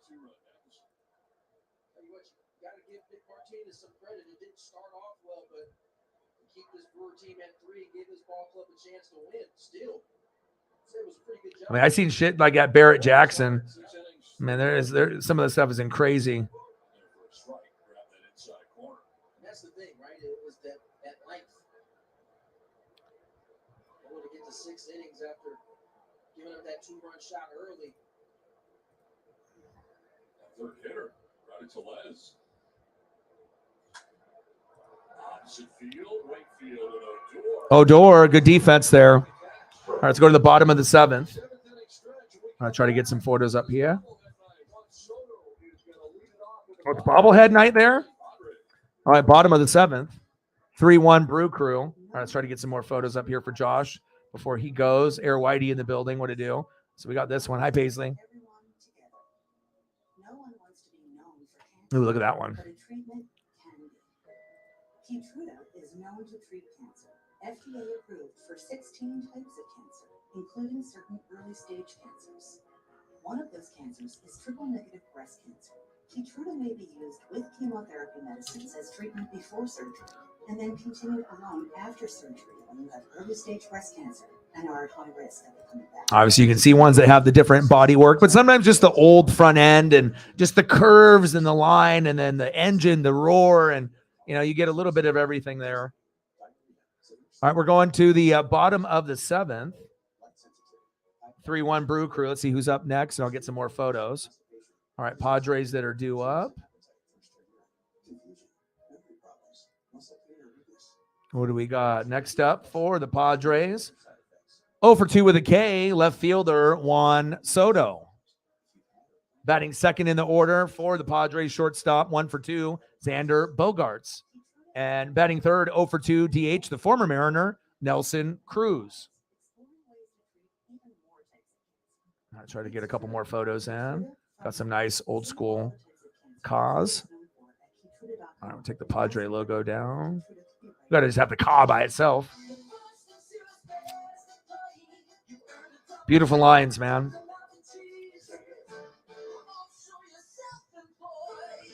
Rare 6-cylinder 68 Pontiac Firebird Sprint. I remember watching a television show of this one. This is the Jay Leno one. This one is super rare.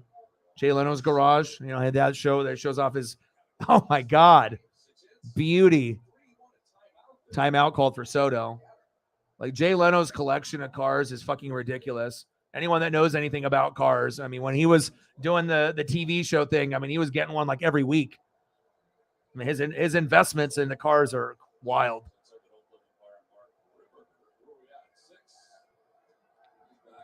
Yeah, but the thing about Machado, even though he's laid back, it's like the accuracy of his throws once he makes the play at third. Like he doesn't fuck up and throw it over the first baseman's head by like a mile like a lot of other guys do. That's the difference with Arenado Machado. It's like they can make a diving play. They're on their knees. They do a 360. And when they're running away, they're running in the air, running one way, and they're just throwing it. And it magically goes to the first baseman in a spot where he can catch it every time. Wild. Whitey in the building. What to do? Yeah, but it's good to get him out of there. He's one of the worst owners in football. So hopefully the Commanders, can get back to being like a team that's respected by the rest of the peers in the league. Yes, Ray was doing great. Yep.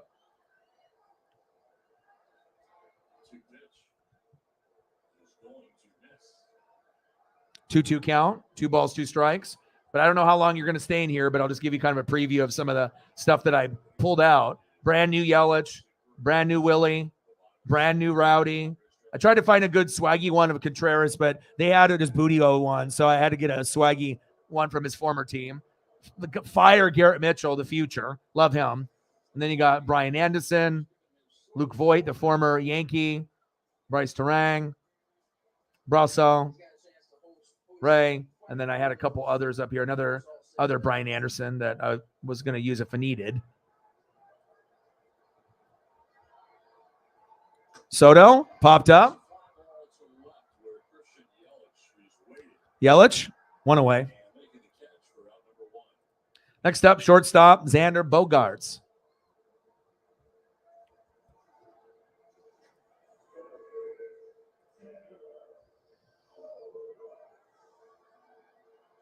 Firebird, 68 Pontiac Firebird Sprint. Got so many of these amazing. I'm not watching this stuff all the time, but every once in a while, I'll try to find some kind of Barrett Jackson or some kind of car show on Discovery or History or, and try to see what they got going on. Bottom of the 7th, Brew Crew, Brewers up 3-1, 1 away, 0-1 pitch, and he got a nice single there. Bogaerts is money. You ended up losing Profar, but you gained something better. Profar's great, but if you had a choice between Profar or Bogaerts, Bogaerts is the one to have. But you can still root for Profar on the Rockies.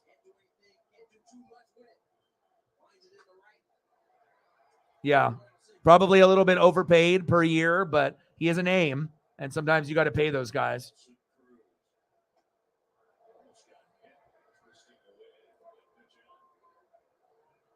Especially when you're batting 231. If you're going to be getting paid 25, 30 million a year, you need to be batting, 290 to 350. That's like, big swing and a miss. So it's like if you're not over 300, you better be just under. Like if you're getting the big bucks, but primarily you should be hitting 300 to 330. That's like respectable for someone that gets paid like that, Chopper, right off the pitcher's ankle. Hopefully he's okay. Pitcher goes down. Uh-oh. I hope he's okay. Nelson Cruz with the chopper right back up to the pitcher. Pitcher goes down, but he got back up. Let's see if Lecky is okay. Right off the foot. Fruit by the foot. All the trainers are coming out. Yeah, Profar is a great defender. Right, but Bogarts can give you hitting and like more well-rounded hitting and defending. Maybe less than defending, maybe sometimes than Profar, right? But Bogarts is going to get you more offense, and that's what you guys need. I mean, you already got a fucking wizard at third base, dude. You know what I mean? Like I always get jealous when I see great defenders, and that's why I'm really happy I have Julio. When I had Griffey, but when you got guys like Nolan Arenado and Machado at third, I really like third base, second base, and shortstop. If you're elite there. I mean, you can talk about the outfield positions all you want, but for me to be a really good baseball player, to show your real skill set at baseball, second base, third base, and shortstop, get a lot of action. And you got to be able to be consistent, and a lot of guys aren't as good as others. And so if you stand out at shortstop, second base, third base, you're going to be a legend forever. I think a lot of baseball fans recognize it. Like, okay, you can play first base, a DH can play first base. Yeah, guys can play outfield, but the true respect comes with the infield because you've got ground balls and line drives. Like, it takes a real player to be able to make those plays. And I've never seen someone make it look so fucking effortless than Machado and Arenado in a long time at third. It's awesome, man. You do? Ooh, the Gran Torino GT. Yeah. How are you doing, dude? How is Mick? How are your friends? How are you doing, dude? Are you mentally good? How's your mom? How is the fam? Everything going okay? Come through whenever you can. I mean, shit, I was going to say, if I'm doing Padres or Brewers, I would assume the fans of those teams will probably make an appearance. I mean, it's not every day that I'm going to be doing a Brewer or a Padre game, but Dodgers off, Mariners off, and this is the last late game, and it's on MLB Network. So I said, you know what? I want to watch this game, so fuck it. Let's do it. Nice strike down the middle, a 1 count. Plus, it'll make me more, smart as far as like predictions and recognition of players. I mean, the more teams I do, the better I'm going to feel I have a grasp of the league. I mean, anyone can look at a stat line at the end of the day, but you got to watch full games. And I know sometimes, it's hard for people to watch full games, but I feel this year it's the easiest it's ever been because the games usually are only a little over 2 hours. It's not like 3 hours or 4 hours anymore. Chopper, foul.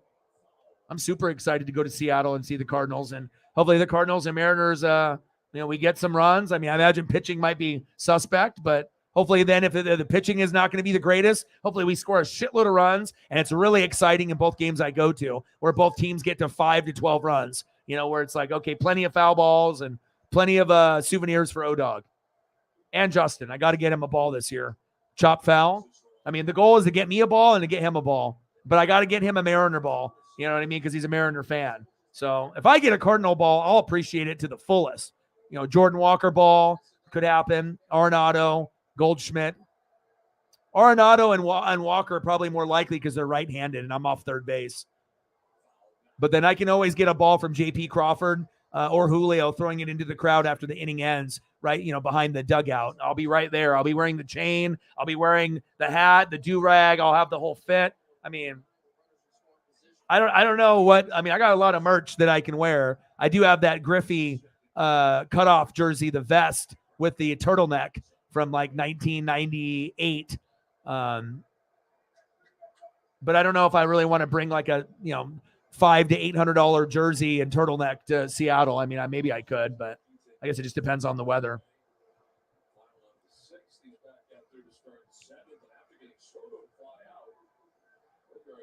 Oh, okay. Make an effort, though, you two. Don't lose touch with the ones that are, don't lose touch with the people that are close to you.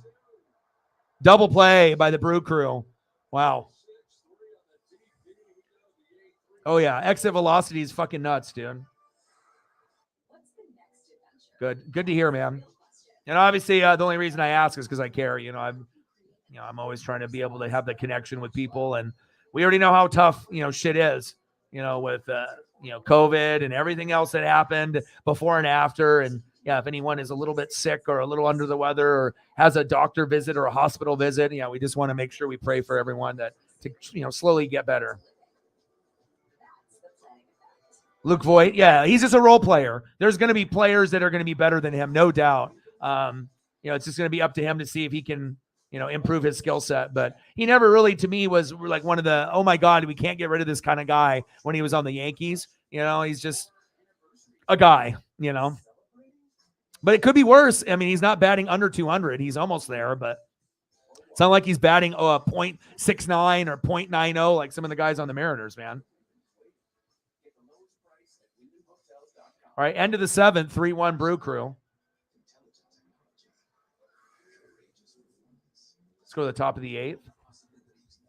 And I've been praying a lot, just for hopefully better, numbers. I figured out how to do the thumb, so I know the views are up, and obviously getting into baseball, it's not for everyone, but I'm going to grind it out because I'm going to do live events every day. That's going to give us the best chance to try to grow and find new goats. But the numbers, the subs are up since I've figured out the thumbs. Views are up. We just donos will go in the right direction today. And I didn't know if anything like that was going to happen. And the sports gods and all y'all, and you guys made it happen. I appreciate you. Exciting night for Orioles fans to take it on the A's. Adley Rutschman, young superstar, walks it off. Yeah, Mike, what the year he's had, the walk-off there. Also, leading off for the Brew Crew in the top of the eight, 2 for 2, a run, 2 RBI, base on ball, and a 2-run jack early in the first inning, Rowdy Tellez. Batting second, catcher William Contreras. And batting third, center fielder Garrett Mitchell. So is Garrett Mitchell the future for the Brew Crew? He's the new one. Everyone knows Yelich and whatnot, but like this could be like the future of the team, right? Garrett Mitchell. I know a lot of people love this guy. They think that he is like the new superstar, which I don't blame anyone. Robin Yount. Hell yeah, be like me, dude. I've watched Superbad over 100 times, bro. It's just a great movie to have it in the background at a party or just at the house. Or if you actually just, are drinking or getting stoned or sober and you just want to watch something. Fantastic cast. What a hell of a pitch right there by Hill. Wow. What velocity there. But yeah, Office is always hilarious. Oh, really? That's awesome. And I know you have a passion for cars. Oh, I think that the page didn't load. My bad. Yeah. All right, Rowdy, let's go.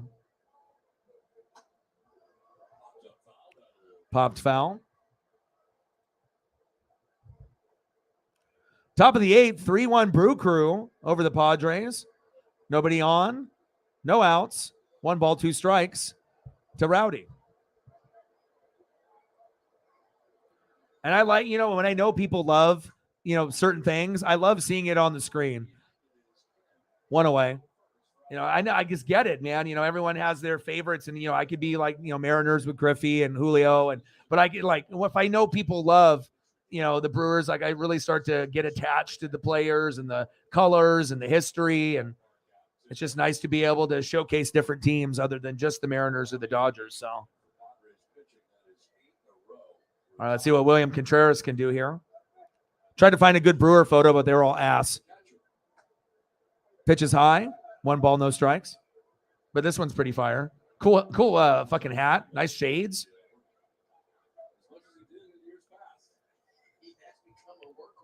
All right, Matt. Take it easy, brother.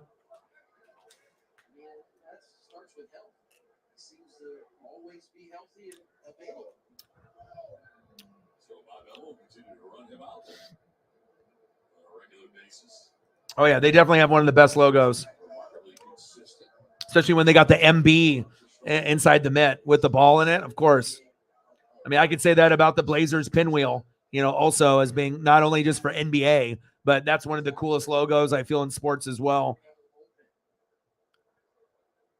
It's very unique. There's no one else that has anything like that.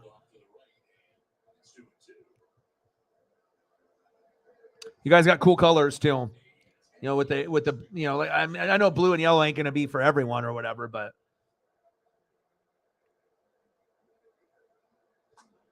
at least it's different from like the Milwaukee Bucks and the Packers.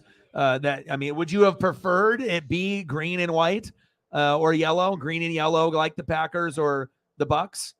Like, I don't know. I kind of like it with it being different, with the blue and the yellow is something. I mean, I love green. Don't get me wrong. I mean, green apple is probably my favorite color overall, just for my ducks and whatnot. But, Seattle blue looks good on me though.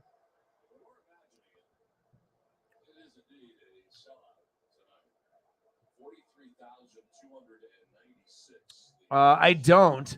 I've had friends that have had it, and I've had it before, but I've never had peach mango. Is it good? Okay, I trust you. I'm drinking a Mango Madness Snapple, but if you give me the thumbs up, I'll go look for it next time I have money and I can afford to buy one. I'll put it in the freezer for a little bit. It'll be almost like slushy-like, and yes, peach mango. Okay, I'll look for that. Now, I don't drink still. I still haven't really drank since I told everyone. I mean, I think I've only had like one drink when I went to go to the arcade, with my buddy or whatever, and that was just because it was a special occasion. When I go to Seattle, I'm not going to do the Jaeger bombs though and stuff, but I don't really have I can't afford to drink, but like I said, I've lost a lot of weight and I feel much better not drinking every day like I was. Walked them.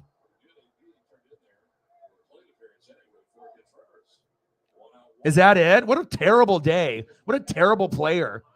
Horrible numbers. 3 homers? Why not 4, dude? What a lazy ass. 5 hits? Why not 6? 8 RBIs? Why not 10? Dude, that guy's getting cut. Tatis. Terrible numbers. Yeah, it's going to be so awesome to see him come back. Nice. You feel better, right? Sometimes, you got to, manage things. If you can exercise, that'll help. And also diet, depending on how much you eat, if you eat till you're full or if you eat, until you can't move, what I'm saying? But doing a little bit of adjusting with the diet and then a little bit of exercise. And I haven't regretted it, but like I said, I got dispensary stuff. I have to be able to keep my sanity. So if I'm not drinking and I'm not partying with the friends and doing all the other crazy stuff, then it's like, I just got to stick to, the juices and Gatorade and the Snapples and the dispensary. And, if I do that, then at least I'll keep my sanity. So. Oh, that's awesome. Heck yeah. I've always wanted to be around people that did that. And my buddy Jake that I was growing up, who was the Niner fan, who had the Hot Wheel collection and the starting lineup collection and all that. He's the one that really inspired me to be a collector because he was the only one that had more figures and better cards than me. And his dad worked on Novas, and he just was always outside. And I thought it was so cool. His dad was an ultimate car guy, and it was the only car guy in the school that I knew of. And he was so lucky to have that passion for sports. And I would go over to his house and we would go play Madden on the Genesis. I remember it like it was yesterday. Madden 95 on the Genesis when I was 13. And to go over there, look at his cards, starting lineups, Hot Wheel collection. We shoot hoops while his dad worked on the cars in the driveway and in the garage. And then we also had another neighbor, Corbin, that lived across. And then he had a hoop with a glass backboard. And we did football and play catch with the baseball. Got him. Lots of memories from over there. 2 away. Hill, wheeling and dealing. They're kind of running out of time. Machado is fantastic on defense, but, Machado's only batting .255, Soto .204. So surprisingly, Bogarts and Cruz are doing the best. .346 for Bogarts, which actually isn't a surprise, but Cruz batting .321. So I don't know. This type of game, it's definitely possible that they could come back, but it kind of feels like this is a Brewer game. Sometimes you feel that a comeback, but tonight it's going to take a lot. 0-2 count. Anderson 0 for 3. I like Hill and his confidence out there.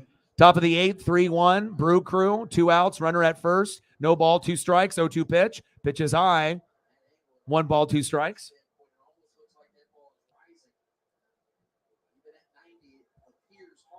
I know, isn't that wild? Crazy. Wander Franco, I should have picked up some rookie cards of him. I already knew that he was going to be the phenom there. Oh, Brewers, what a hit. Nice job by Anderson.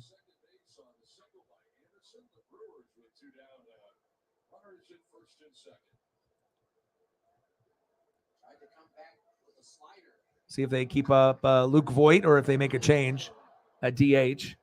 Yeah, I don't know. For me, it just depends on who I'm hanging out with. I mean, I guess, like, you know, if I'm with the right type of people, I could always throw back a couple shots or a couple mixed drinks, or you want to go fucking beer bong or play some beer pong. I'll whoop that ass at some beer pong. You know, I'm ranked, in the Beer Pong Association of Oregon. You know what I'm saying? You want to get down on some beer pong? I got you. But I don't know. I just feel that, if it's just me and Paisley and what I got going on, if I had a choice, yeah, I definitely would I'd rather do the pre-roll or the gummies than, do that. I won't be acting a fool. So, and it'll save me money. So.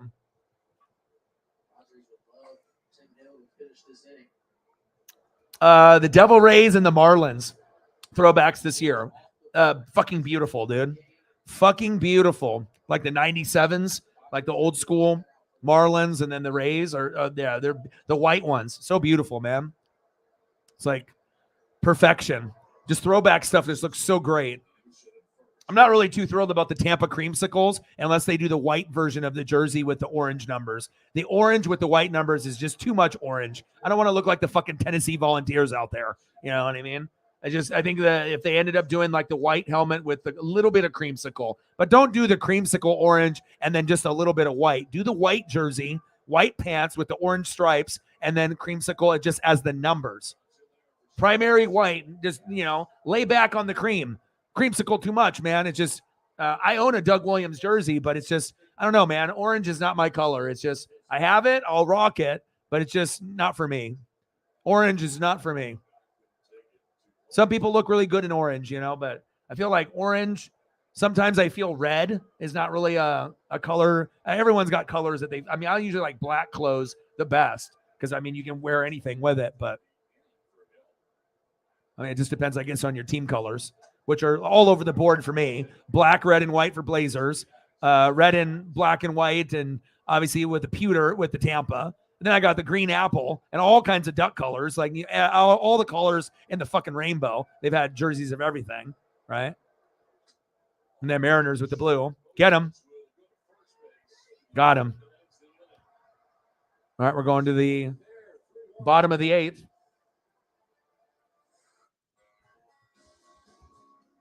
But sometimes you can tell with momentum if a team's going to come back. But this game feels like the Brewers are up like 10-1. It's just the defense is so good. You're not really able to get any rallies going. It just, it's not due to lack of effort, but it's hard for them to get a rally going here all game. And that's obviously the Brewers, just being Brewers. All right, we're going to the bottom of the 8th. 2 innings left for the Padres to make a comeback. Leading off 0 for 2 with a K. My cousin, second baseman, Ha-Seong Kim. Batting second in the order, 0 for 2 with a K. Knocked out Jose Bautista. Right fielder, Agned Odo. And batting third, 0 for 1 with a base on ball and a K. Catcher, Austin Nola.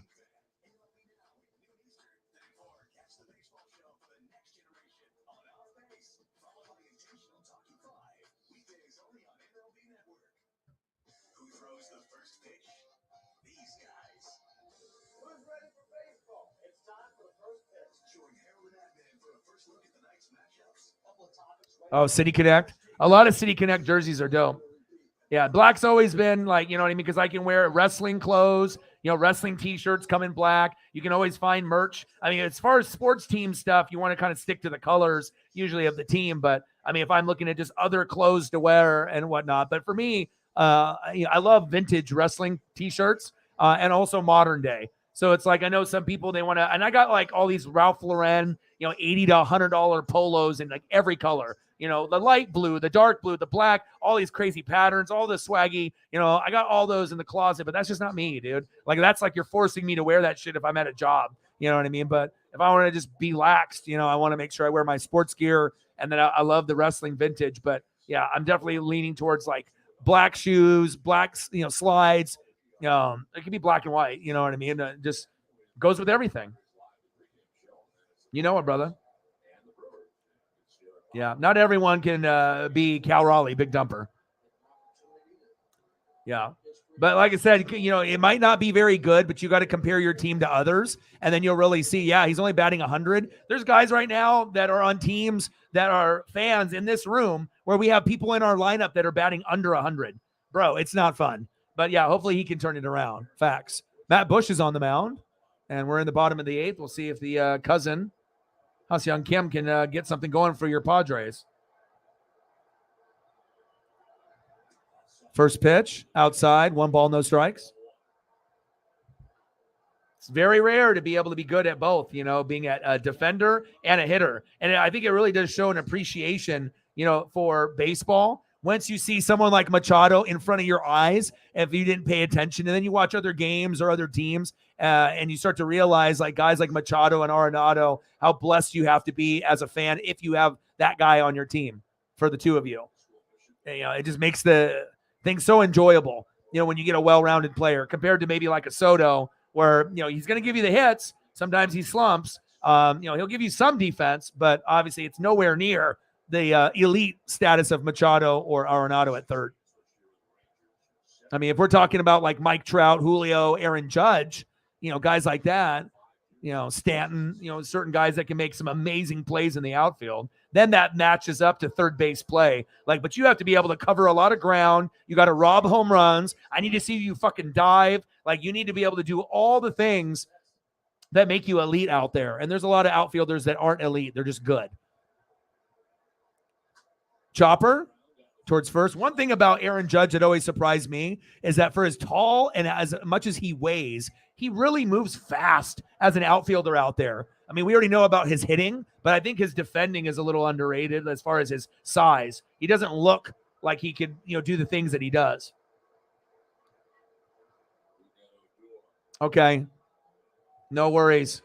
Well, successful night tonight. Did not expect that. And I prayed and I prayed and I prayed. And hopefully we can have more days like that. It's really going to help. I mean, lots of things need to be paid for. So, it's definitely been on my mind. I've been stressed all 2023. No lie.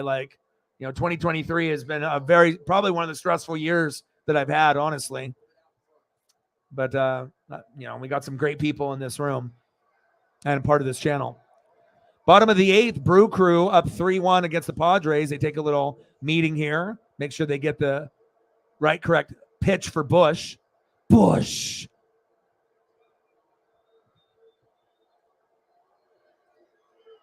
Appreciate you. Have a great day at work tomorrow. We got a busy weekend. We'll be doing NASCAR, maybe some NBA playoffs. We'll do some baseball. I'll have to figure out what I want to do. I think for basketball, if I'm going to do a basketball game on the weekend. Oh, chopper towards third. Long throw. Got him.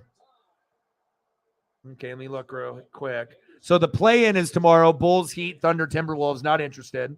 Saturday is when we started off, right? Round 1. So we got Nets, Sixers, Hawks, Celtics, Knicks, Cavaliers. The only one that I'm interested in is Warriors, Kings at 5:30. So maybe we do that on Saturday. I got to look at the baseball games and see where we're at. Sunday at noon, we're going to be doing NASCAR with Chase Elliott. Lakers, Grizzlies will be on, so we can always kind of go back and forth. And then to be determined who plays the Bucks, and then Clippers, Suns, and then to be determined Nuggets on Sunday. So we'll figure it out. Thank you, Mike. Mike, $5 dono for Mike. He said he let the next person choose. Air Whitey, is there a particular photo you want to see? Thank you, Mike. That'll help me get dog treats and food for Paisley. I think she's almost out, so I need to make sure we get her some treats and whatnot. I bought her these salmon treats in this little ass bag. Costs $12. Greenies cost $23, and you only get 8 to 10 in there. And then if I get the cookies for the blueberry or the peanut butter, a bag costs $5 to $10. So, to keep a dog alive and pampered and good, it definitely it costs, but she's worth it. Thank you, Mike. $5 dono. Bang, bang, bang. Boom, boom, boom. Bang, bang. Thank you, Mike. Odo. And then you want to get, I'll get you some Garrett Mitchell. He's a stud. He's the future of the team. I mean, I'm no dummy. I know that. Like Wander Franco, Julio, everyone's got them. Jordan Walker. We all got those guys that's like the future, and he's the future. I like him. He's likable, man. He's already been producing already too. Just batting under 290. He was at 293, 286. He'll be right at 300. Connected. Back. Foul. I'll get you another one. You got to get some Garrett Mitchell rookie cards before they keep going up, bro. Remember we talked about it when I got the Julios, and you're like, I'm going to do that with Garrett Mitchell. But the longer you wait, I know, funds are probably tight, but, you got to be able to try to get the rookie card stuff of a phenom, like the Jordan Walker stuff. That needs to be bought like now, because if you wait 2, 3, 4 years and he turns into being one of the best in the world, with Jordan Walker for Sarah's Cardinals or for Garrett Mitchell, there might be a card you pick up for 20, but if you wait a couple years, it's going to be 100, and then you're never going to buy it because it's $100. You know what I mean? So sometimes if you make those early investments and just try to pick up at least 1 or 2, doesn't necessarily have to be graded, but it could be a huge investment for you. And even if it doesn't go up a lot down the road, at least you have one. It's like, oh, I got a rookie, and you'll remember it forever. So.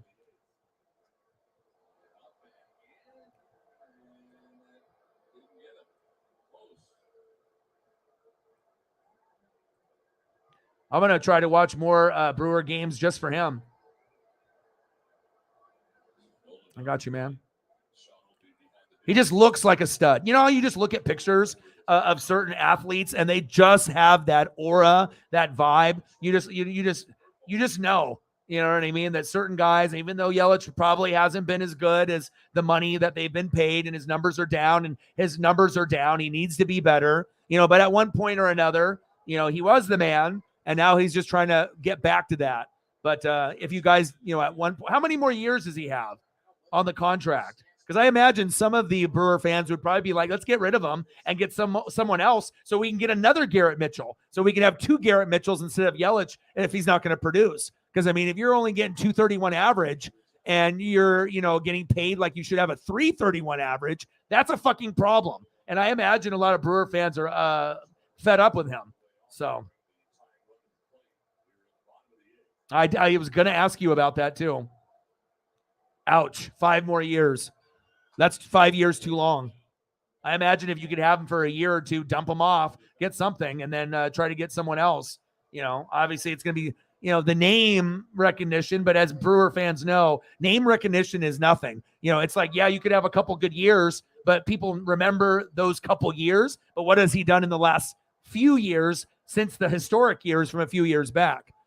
It's like Cody Bellinger, rookie, doing all these amazing things. And people remember, oh, Cody Bellinger was good. But if you actually go back and look at the numbers in the last few, he really wasn't that good since early on. He kind of regressed instead of gotten better, and sometimes we hang on to guys. And that's why you see guys go to all-star games and Pro Bowls and all-star events when they don't deserve it, when they just are a name and their stats don't, say that they, should go there, but they're like, he's a name, so we're going to vote him in. But there's some young guy that's a no-namer, stats are way better, but he's just not a recognized athlete yet, and they just go for the name rather than the guy that really deserves it. So 5 years, ouch, man, that's a long time. Do you think he can ever be a 300 hitter ever again, or is that like a done deal?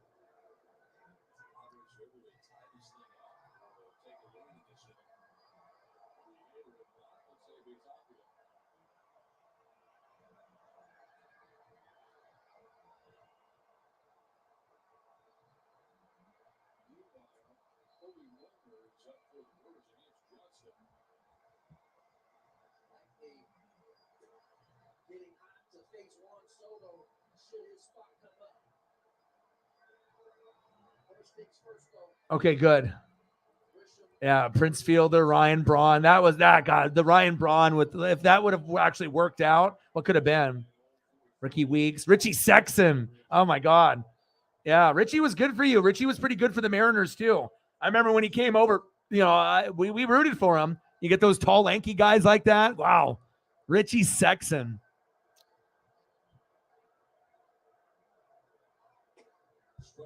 Pitches low, but called strike.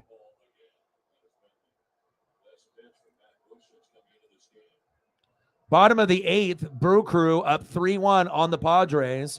Now at bat 0 for 3, Trent Grisham. Bush has actually been doing pretty well, and the Brewers have been in control from the very start. Rowdy Tellez with a 2-run jack with Yelich on board.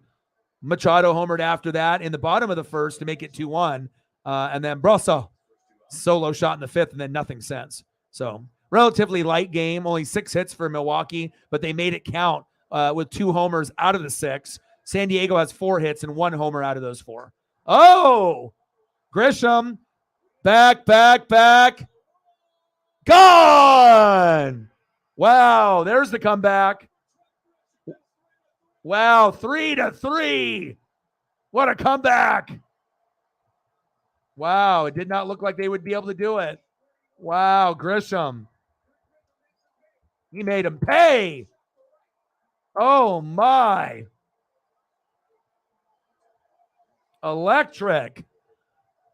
Tied up at 3. My goodness. This has been a good game. A little of excitement early, and then a little excitement in the middle of the game, and then it looks like it's over. It's over. My goodness. Selfie time. 3-3. Big swing and a miss. This might go extra innings now. Wow, dude. Incredible. It looked like it was over, too. Pitches low, called strike. God, this ump sucks, dude. Especially when it's like really low. I get it if it's on the zone, but when it's like inches off the screen, low or high, how are you calling this a strike? I mean, obviously the box is bigger than for you than others, 1-2 pitch. And it's definitely tough to get out of a 0-2 hole, or if it's 1-2 when it should be 2-1. You definitely see batters get so angry on the one bad call, the whole at bat is fucked. They're like, it should be fucking 2-1, not 1-2. And then you fucking strike out like that. Hey, at least they tied it, though.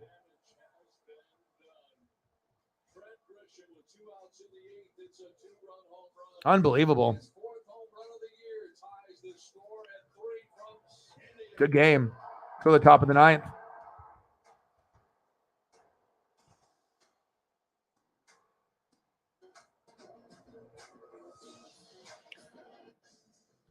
Oh, yeah. Yeah, but the Warriors Kings, I think as I'm looking at the games as far as like the matchups and whatnot, Nets Sixers, we already know Sixers, Celtics Hawks, Celtics, Knicks Cavaliers could go either way. Warriors Kings, we don't know. You would probably think it would be the Warriors, but the Kings are really fucking good this year. So the Kings could be a team that could surprise people. And if they beat the Warriors, they may be able to go quite a bit further, if they can just get out of that. Lakers, Grizzlies, unless you're a Laker or Grizzly fan, not a whole lot of interest there. Someone in the Bucks, Clippers, Suns, and then whoever in Nuggets. So I don't know. For me, if I'm just looking as an outsider in for good quality, fun basketball, if you're not, if I'm just not a fan of any of the teams, Warriors, Kings, I think is going to be the most exciting. It's just based off scoring and just the flow of the game. I think that to me is the most enticing series early, but we'll see after the play-in and, who ends up winning, if it's Bulls, Heat, or Thunder, Timberwolves, and then we'll kind of, go from there. But I definitely will do some NBA playoffs. We'll do NASCAR because it obviously Chase is back, and hopefully we can figure out. I'll do some polls and we'll figure out what events. And on some weekends, I'll try to do 2 things. So on Sunday after NASCAR is over, if I need to grind. So let's take a look. So Sunday night, I could do whoever wins and the Nuggets at 7:30 or Clippers and Suns at 5. If Kevin Durant is playing, that would be kind of interesting. So, we'll figure it out. Should be fun. All right, we're going to the top of the 9th. Hader is coming in now. for the Padres. All right, now up for the Brewers in the top of the ninth.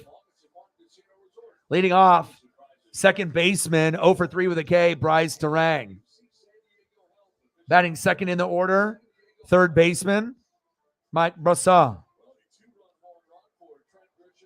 And batting third in the lineup, left fielder, Christian Yelich. Pitches outside.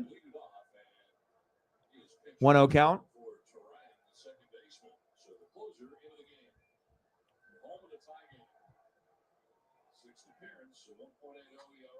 Yeah.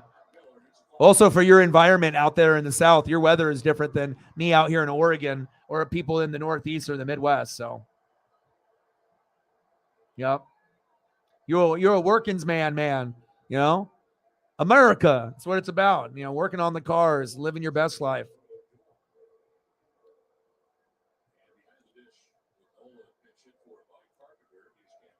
Yeah.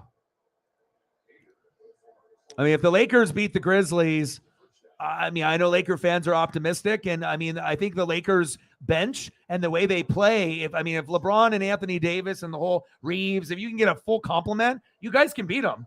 You know, I definitely think that the Lakers could beat the Grizzlies. You know, their record is better than yours. You know what I mean? And you got hot late. They were hot pretty much the whole year.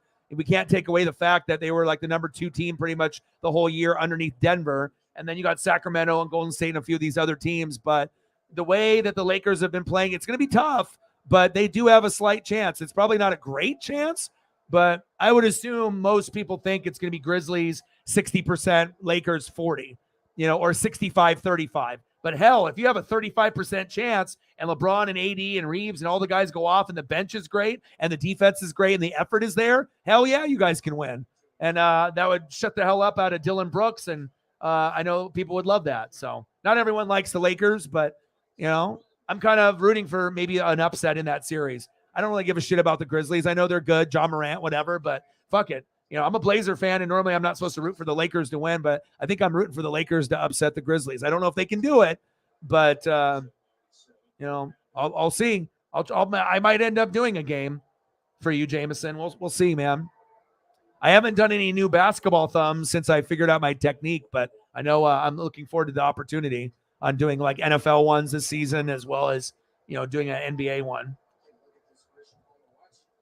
Once he recognizes, watch how he sinks right here into his leg, lower half on that breaking ball. Top of the ninth, 3-3. We're knotted up. We got some amazing people in the room. I love you guys, and I appreciate you guys. Top of the ninth, 1 away, full count, 3-2 pitch. Got him. Hater says, sit down. Waymer said, bye-bye. 1 away.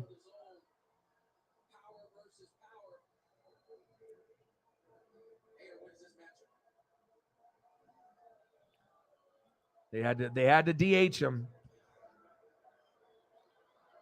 Next up, Christian Yelich batting .231, 0 for 3 with a run. Come on, Christian, show me. See if Hader can bring the heat. When Hader is on, he's on, but when he's off, he's terrible.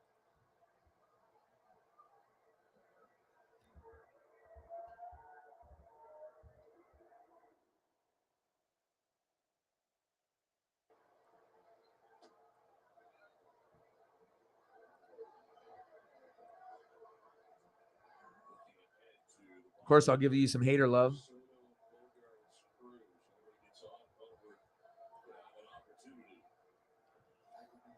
1-1 pitch. I really like lefties too. I hate seeing lefties struggle. You know, I'm always going to, you know, Griffey, Koufax. I don't know what it is just about the lefties. And I'm not even left-handed myself, but I guess just meeting all these lefties and watching all these lefties in my childhood and in my life. Steve Young, when he was on the Niners. I don't know, man. Just something about lefties. It's just so unique. And Randy Johnson and Griffey. I mean, it's everywhere. Except for Edgar Martinez, Ichiro, and Julio. Got him. All right, we're going to the bottom of the ninth.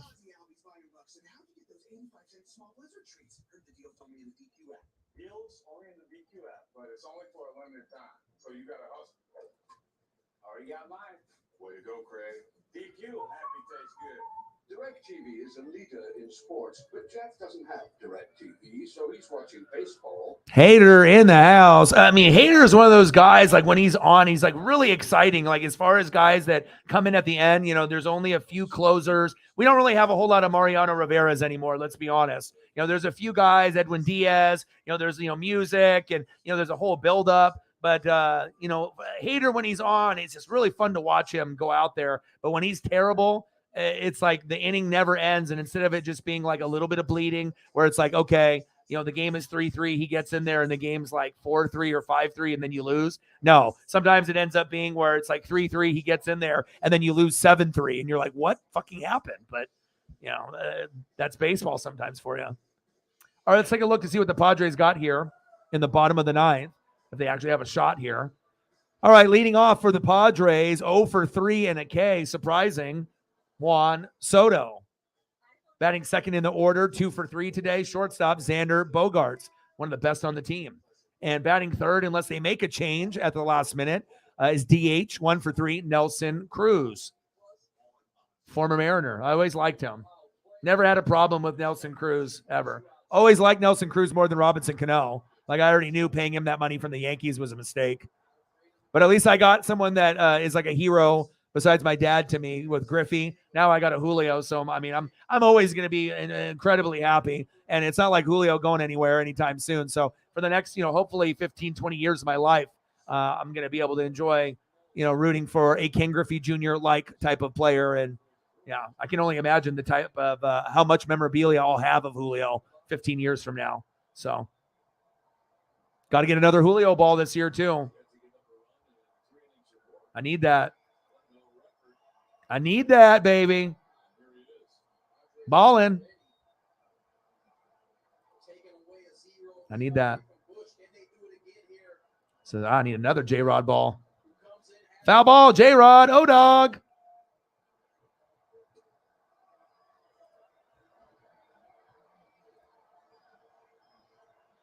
All right, here we go. Bottom of the ninth. Let's see if Soto, Bogaerts. I know Bogaerts can get a hit, but the question is can Soto start it? It's like I know Bogaerts and Cruz can get hits, but Soto is like, he's got to be the one that, you know, gets the engine started. You got to turn the fucking key. You don't even need to go yard here. You know, just get on base. So we'll see if he tries to be selfish and go yard and get strike out or pop out or ground out, or if he just tries to get on with a single or double. Because if he does that, I think the Padres can win. I don't know if he'll be able to get a homer right here, but it is Juan Soto. Takes a strike. 0-1 count. Just get on base. And if you get a single or double, Bogaerts can knock you home or you'll have a better shot. But let's see. 0-1 pitch. Williams on the mound. Soto in the box. 0 for 3. Check swing. Did he go? No, he did not. 1 ball, 1 strike.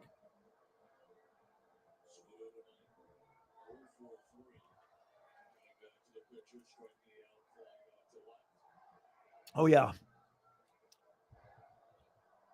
1-1 pitch. Right on the corner for a strike. Soto is already flustered from the last at-bat where he got called out, but the ump is not really giving him a whole lot there. MLB leaders. Oh, hi, Devin Williams. 123. Second place in the league. Pitches low. 2-2 count. Now, if that was called strike, Soto would have probably threw his bat and went loco. But he's flustered. The strike zone is flustering Soto today. You can tell. He's not mentally there. 2 balls, 2 strikes, 2-2 pitch. Pitches outside, full count, 3-2 count. Or even take a walk. Like, don't fucking swing. Take the fucking walk. And that could be the difference between winning and losing here in 9.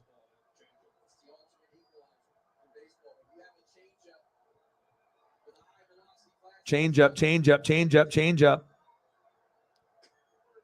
Got him. Got him looking. 0 for 4. He's going to be complaining about all the pitches, but you know what? He has a right to complain. Like some guys are just bitching, but if you actually go back and look at a lot of the pitches are very borderline, and he's had some bad calls against him tonight. So with a couple combinations of questionable calls, a couple bad ones, well, no wonder you're 0 for 4. But Bogaerts can get a hit.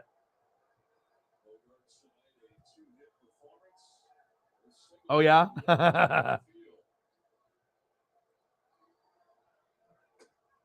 That was called a strike, and it wasn't. 1 ball, 1 strike. This ump is terrible. Nowhere near the zone. Like, the box for his zone is like twice as big as the regular box. Unbelievable. Horrible ump. Big swing and a miss. 1-2 count. Because you got to think about it. You do one bad call, and you call something a strike that's not, and then you go for a swing, and all of a sudden it's 1-2, and you might just be out on the next pitch. I mean, there is a psychology to baseball, and you can definitely tell who's really good at hitting with 2 strikes and who's not. That's facts. Come on, Bogarts. Let's see me what you got, baby.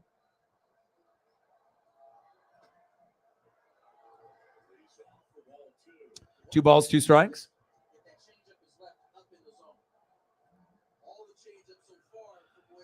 Brewers 3, Padres 3, bottom of the 9th. 1 out, 2 balls, 2 strikes. Williams, swing and a miss, got him. Whew, he's good. He is good. Next up, DH, Nelson Cruz, unless they make a change here.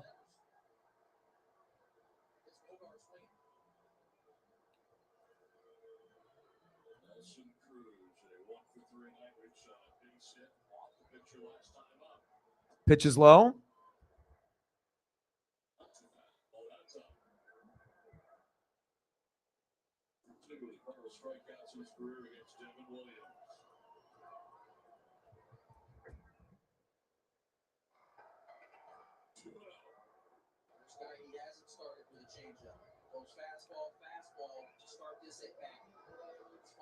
You know when you know Devin Williams is a good pitcher? When you see a photo of him and it looks like this.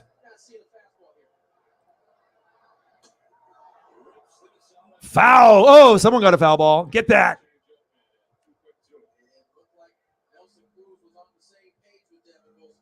Awesome photo. I like Nelson Cruz, bro. I would take him on the Mariners as DH. Big swing and a miss. 2-2 count.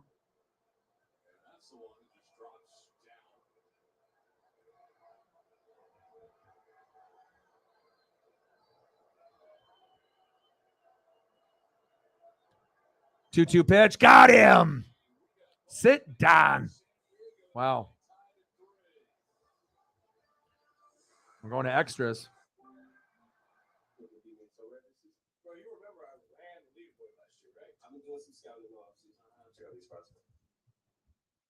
Up at the 10th. Let me go check up on Paisley. Really? He was your top performer last season. Leading off for the Brewers in the top of the 10th. 0-for-3 base on ball. Willie Adames. Batting second, first baseman, 2-for-3 with a 2-run jack in the first, 2 ribbies and a walk. Rowdy Tellez. And batting third in the lineup, catcher, 1-for-3 with a walk, William Contreras. All right, let me check up on my Paisley pup. 140. Let's get to 2.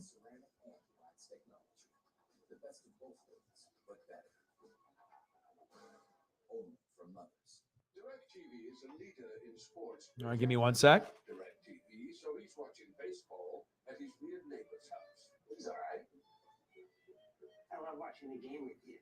Call 1-800-DIRECTV to guarantee your price for 2 years. If you've got a military, first responder, or law enforcement background, GovX.com is for you. Members save on epic brands and the gear they need for on and off duty lives. Signing up is fast, easy, and totally free. If you qualify, visit GovX.com. 3-3 the score. We've got bonus baseball for the first time this year. Actually, both these teams, their first extra inning game. As we play along here to the 10th inning, and Luis Garcia now in the game. He's coming off some pretty good innings. He threw on the road in some sticky situations. Roger's going to need All right, Luis Garcia coming in. Paisley is wrapped her up like a little burrito. She is a tired little pup. We did a lot of running around. It was crazy too, because like when we ended up going into the enclosed area, there was a couple old soccer balls in there. And as I was getting ready to kick it, she was like playing defense. Like she was trying to block it, but I didn't want to like kick it into her face. So I'd had to like turn around and kick it into another direction. But as I was going there, she was kind of giving me the, the Messi and the Ronaldo. She was like trying to play defense on me. But she was living her best life today. Pitches outside, 1-0 count. We're in the top of the 10th. What a good game. 140. Let's get to 2. This game is good on MLB Network. Back and forth. We had action in the beginning, a home run in the 5th, and then it kind of was getting a little slow, and you just kind of felt the Brewers had it won since the 5th inning, and then that little bit of magic from the Padres right at the end. But, I mean, if you actually look at their lineup, it's not surprising. There's so much talent on the Padre roster. It's crazy.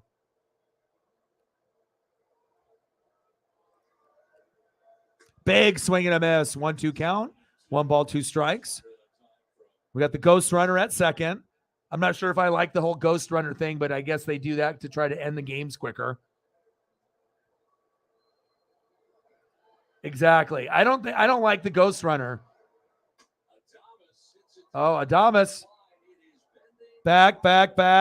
Foul off the oh my God, off the pole. That someone got a souvenir there. You gotta make sure you show the footage until the person gets the ball. Best part of baseball. The fans getting the memorabilia. Now, if I can ever get to a point where I can get a major league bat or gloves, then that would be I don't know, like, even the hard helmet, obviously they have their own. So unless they have like a backup, but getting like a hard helmet, like a batting helmet, a cleat, obviously unless you're like, Albert Pujols giving away a jersey to a kid or something, but you're not normally going to get the batting helmet or the jersey, maybe a glove if you're extremely lucky, depending on, the time of game and who it is. Glove or gloves is actually something that could be possible. But other than that, your best scenario is a ball. And then if you get extremely lucky as a kid, sometimes you'll get a bat. I couldn't even imagine getting a fucking bat at a game. You'd lose your goddamn mind. Put that shit in the case, look at it every day. What a home run by Tellez there. All right. Adames, they walked.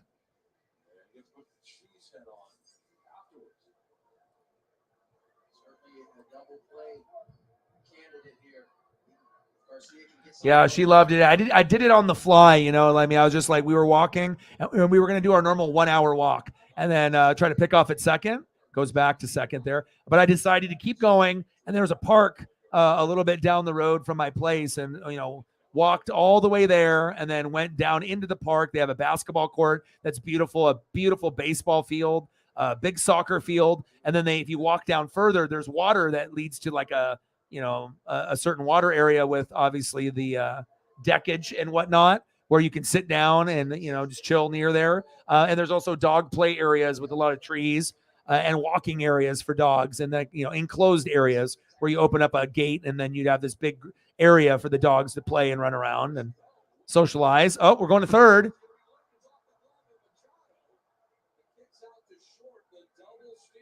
Double steal. Wow. Brewers are trying to win this game like that, huh? It's a double steal. We're not getting no double play. Wow. That was impressive. I wasn't expecting that.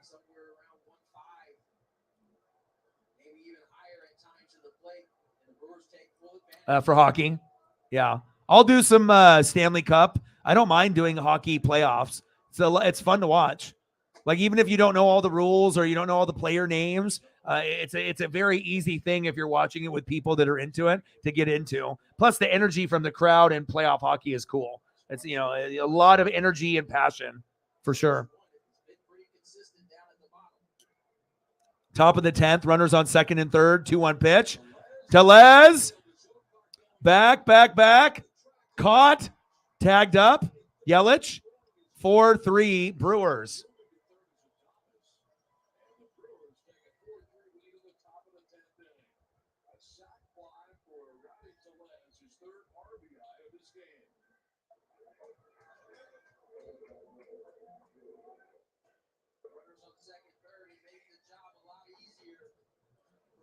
That double steal might have won the game for them right there. So that way they didn't get themselves in a double play format with first and second, and you move those guys to second and third, and the throw is late or wild. Now it's 4-3, only one out and a runner at third. So there's a really good possibility when you got a guy on third and it's one out, you have a very good chance for that guy to get home. It feels like 60% or better. You have a chance to be able to knock that guy in. Every once in a while, you'll get 2 outs and the guy will be stranded there, but I guess it just depends on the flow of the game and who's at bat too. 0-2 count. Let's see if Contreras can be a hero and try to add on a little bit more insurance as they go to the bottom of the 10th. See how many more runs they get.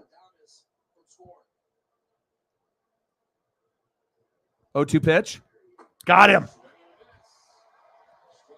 Said sit down. All right, can they get something with Garrett Mitchell, the future of the team?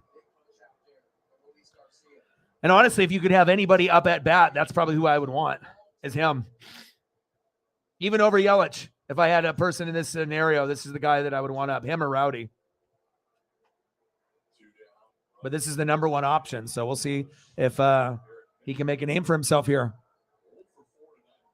Pitch is low and wild, but good defense there. He said pain. Dude, you still got your chance, though, bro. It could have been much, much worse. If they get out of this jam and it's only one, you can get one. Now, if they would have gotten 2, it puts a little bit of pressure on right here, but it all depends if they get this RBI right here. Got him. Good defense. There we go. You limit that run, and that would have been probably like a 60% chance or better. Nice job. Now you got to make up that run, bottom of the 10th, down by a run. Still a chance to tie it. Because, we already thought it was already fucking over, all right? And then all of a sudden you decided to have a little bit of magic come out there at the end. All right, we're going to the bottom of the 10th. Brewers 4, Padres 3. Hell of a game. Started off early with a Rowdy Tellez 2-run homer with Yelich right out of the gates. Unbelievable. 2-0, right? So then you're like, okay, this is how it's going to be. Then Machado homered in the next bottom of the inning. So I was like, okay, is that the type of game that we're going to get? And then it was at 2-1. And then Brasa homered. So we ended up getting that. And at that point, it was 3-1. Then Grisham homered. And then it was 3-3. And that took all the way to the bottom of the 8th. So top of the 1st, bottom of the 1st, top of the 5th. The game's over. Brewers are going to win 3-1. And then in the bottom of the 8th, with time running out, Grisham just got the perfect pitch. Him and Carpenter scored 3-3. And then Rowdy, always being Rowdy, sacrifice fly. Yelich scored. Adames the third, 4-3. Brew Crew. But there's still opportunity here to see what happens. Let's see what part of the lineup you're at. All right, here we are. This is going to be tough. So this is the end of the game. It's not looking good. 0 for 3, 2 Ks, Jake Cronenworth. 0 for 3 and a K, Ha-Seong Kim. And they already swapped out Odor for Azakar. So we'll see. I got to get a photo there. The 10th inning of Padres baseball is presented by Circa Resort and Casino. That's the 10th inning. The Brewers have taken the lead for 3 from Brock, the former Brewer, of course. And the Padres will be Jose. Cronenworth, Ken, and Azoka scheduled out of the inning. Azoka. The good pitcher out there. I got a baseball card photo of Azoka. Okay. You got the little pose going down like you're getting an upper deck card fucking made for you. Let's see if you can be electric, my guy. All right, Padres, what you got for me? This is the bad part of the lineup. Can you be a hero? Can Cronenworth and Kim, and they've showed flashes of greatness at times, and they're obviously not the best players on the team. They're middle of the order. Cronenworth is 200. Kim is actually better, 268. And Azakar's 211. So this is going to be tough, but not impossible. Oh, yeah. Dude, you know it, bro. You know it. All right, here we go. Bottom of the 10th. And you got a ghost runner at second, too. So it definitely takes away a little pressure. Like you already got a hit, already. And it was a big play to have a guy on second. And it kind of makes you wonder, why didn't they put the guy at first as the ghost runner? They put him on second because they want these fucking games to get over with. They don't want games to go longer than they have to. So that's the whole reason of the guy being at second. Because plenty of times if you put a guy at first, double play. And you don't want to put that as a disadvantage for the team. You put a guy at second, it's not necessarily going to be a double play. Big swing and a miss. 0-2 count. No balls, 2 strikes to Cronenworth. Not a good start here. Come on, Yake. My name is Yake Cronenworth. Yeah, I like him. He's a sleeper, bro. My cousin. Cronenworth. Chopper. Right up the middle. Throw to third. Got him. Damn. 1 away. That was a fucking smart play by Milwaukee. I mean, that's the only play to make. The guy's going to third. Fuck that. You're trying to prevent them from scoring. I don't give a shit. That's where you go. You're not going anywhere else. Immediately, boom. No, not even thinking about it. And then you had plenty of time to get him. Great play right there. God damn, Willie. Nice play. Dixon, yeah, today. Getting the lead runner, essential. All right, let's see what the cousin does. Kim, good eye. 1 ball, no strikes. Bottom of the 10th inning. What a fucking game. 1 away. Ha-Seong Kim, the second baseman in the box.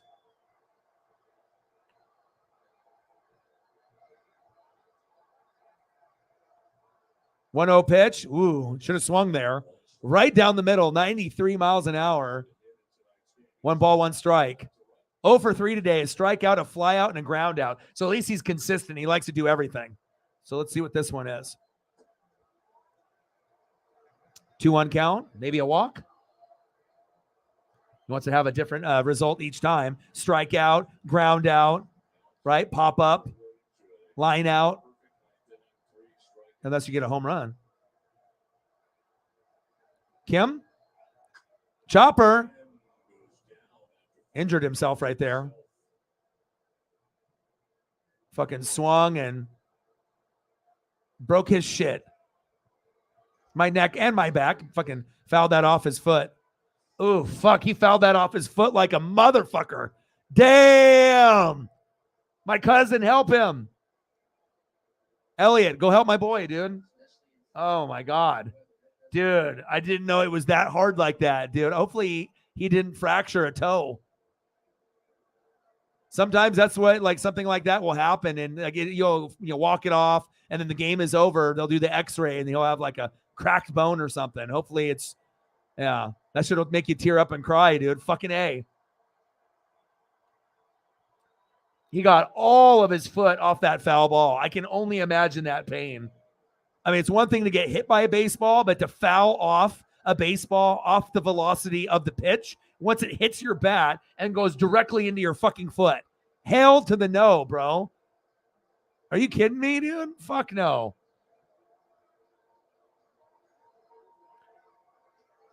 Well, he actually ran at the proper time. It was just a good throw and just bad luck. I don't know if the base running really was that bad of a thing right there. He took off at the exact time, but the grounder was right there to the shortstop or second baseman, where when he got it, he turned and threw. There was no way that guy was going to be safe at third. Like 0% chance. Kim popped up. Oh, 2 away. Crowd got a little excited there. Now Kim is like, fuck. He's like, I need some medicine, an X-ray, and some food. He's like, fuck. Okay, baby. I like the photo. It's very baseball card-like. You know, I'm always trying to find that swaggy. It's like some like promo thing for the Padres magazine. Brand new upper deck or Topps Chrome refractor. 1 of 1. Okay, baby. I see you. Pitch is low, but supposedly in the zone, which it hasn't been all fucking day. This ump is terrible. Takes a first pitch strike. Come on, baby. Show me. Pitch is low. 1 ball, 1 strike. We're in the bottom of the 10th. 4-3 Brew Crew up on the Padres, but the Padres are trying to fight back. 2 outs, runner at first, and their last hope. Jose Azaka. 1-1 pitch. Outside. 2 balls, 1 strike.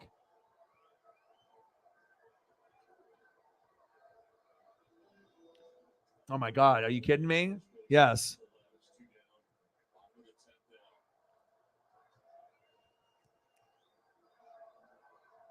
Oh shit! Oh, he's safe.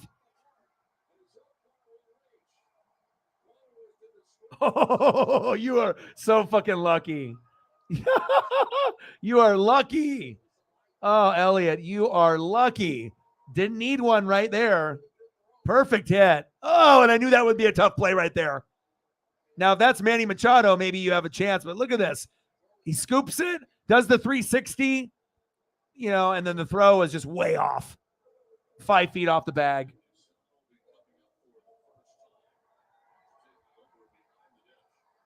Impressive. Now you got runners at first and second. There's an actual chance, and that's all you want when you play. You've already been getting dominated the whole game. You had to add a miracle down towards the end with Grisham. And then, and now at this point, you're just trying to get one more miracle somehow, some way.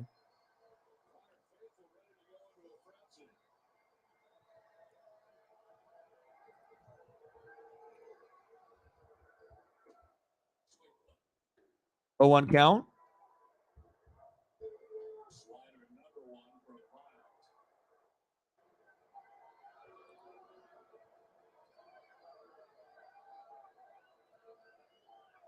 Chopped foul.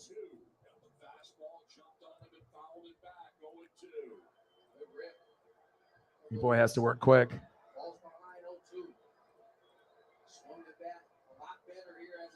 Boom. No one can beat me. Big swing and a miss. And that's the game. So the Brewers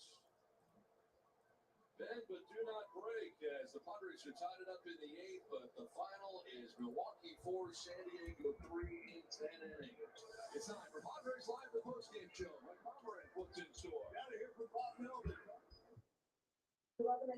That was a fucking good game. Things have not been the easiest for the Padres. The bats Final in the 10th inning.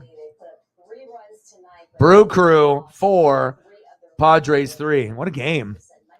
Tellez with the homer in the top of the first. Machado in the homer in the bottom of the first. Exciting, right? 5th inning, you have to wait a couple innings. And then Brosa homer to center, 3-1. Grisham homer, 3-3. And then Tellez with the sac fly at the very end. No more homers. And they found a way. Wow. Fucking A. GG, dude. And, you just don't know how the games are going to go. But I was like, okay, is this going to be a good game? Yes, it is. And it was. And we had a good turnout. We got a great dono day.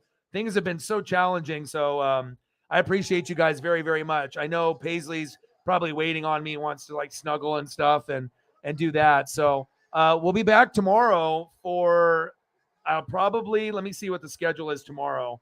So today, Thursday, so Friday, Mariners play at 7:10 against the Rockies. So that's an option. Cubs and Dodgers also play at 7:10. That's another option that I could do. Noah Syndergaard and then Steele are pitching. And then what about for my Mariners? I'll probably do the Mariner game. I mean, it's like, I can't. If the Mariners are on and I don't do them, that's like a disservice to me. Marco Gonzalez is pitching, and that's normally horrible, but he is 1-0. But then we'll cover some other stuff, and there's some NBA stuff that will be going on. And then what's the NBA? So I can do 2 of the baseball games. I can do Mariners or Dodgers, or I can do an NBA game. And then on Friday, that's just the Bulls, Heat, Thunder, Timberwolves. So I don't know. I don't think I would really do any of those, but we'll probably do Mariners or Dodgers tomorrow. Probably Mariners, and then we'll cover a couple other things. So I love you guys, and I appreciate you guys very, very much. Thank you guys for all the support. All the people that donated, Josh with the big $100 dono, and we had many people donate. Mike multiple times, Sarah, many of y'all. I appreciate that very, very much. You guys are the best, and thank you to everyone that obviously, Jameson, you're the man as well. I appreciate you. Elliot was in the building. Whitey was in the building. I mean, this was a good one. Like I said, not everyone's into baseball, but you can come and chill and hang out, and it was a good day today. So Definitely going to spend the rest of the night with Paisley and try to catch up and do some more reading and watch some film. You guys are the best. I love you and I appreciate you. And thank you so much. Anyone that shared, donated, commented, you're the best. And I got one question for you. Who you know talk sports like us? Your boy Ryan, Northwest Sports Fanatics. Be live tomorrow sometime between 6 and 7 o'clock Pacific time. And I'm out. Gang.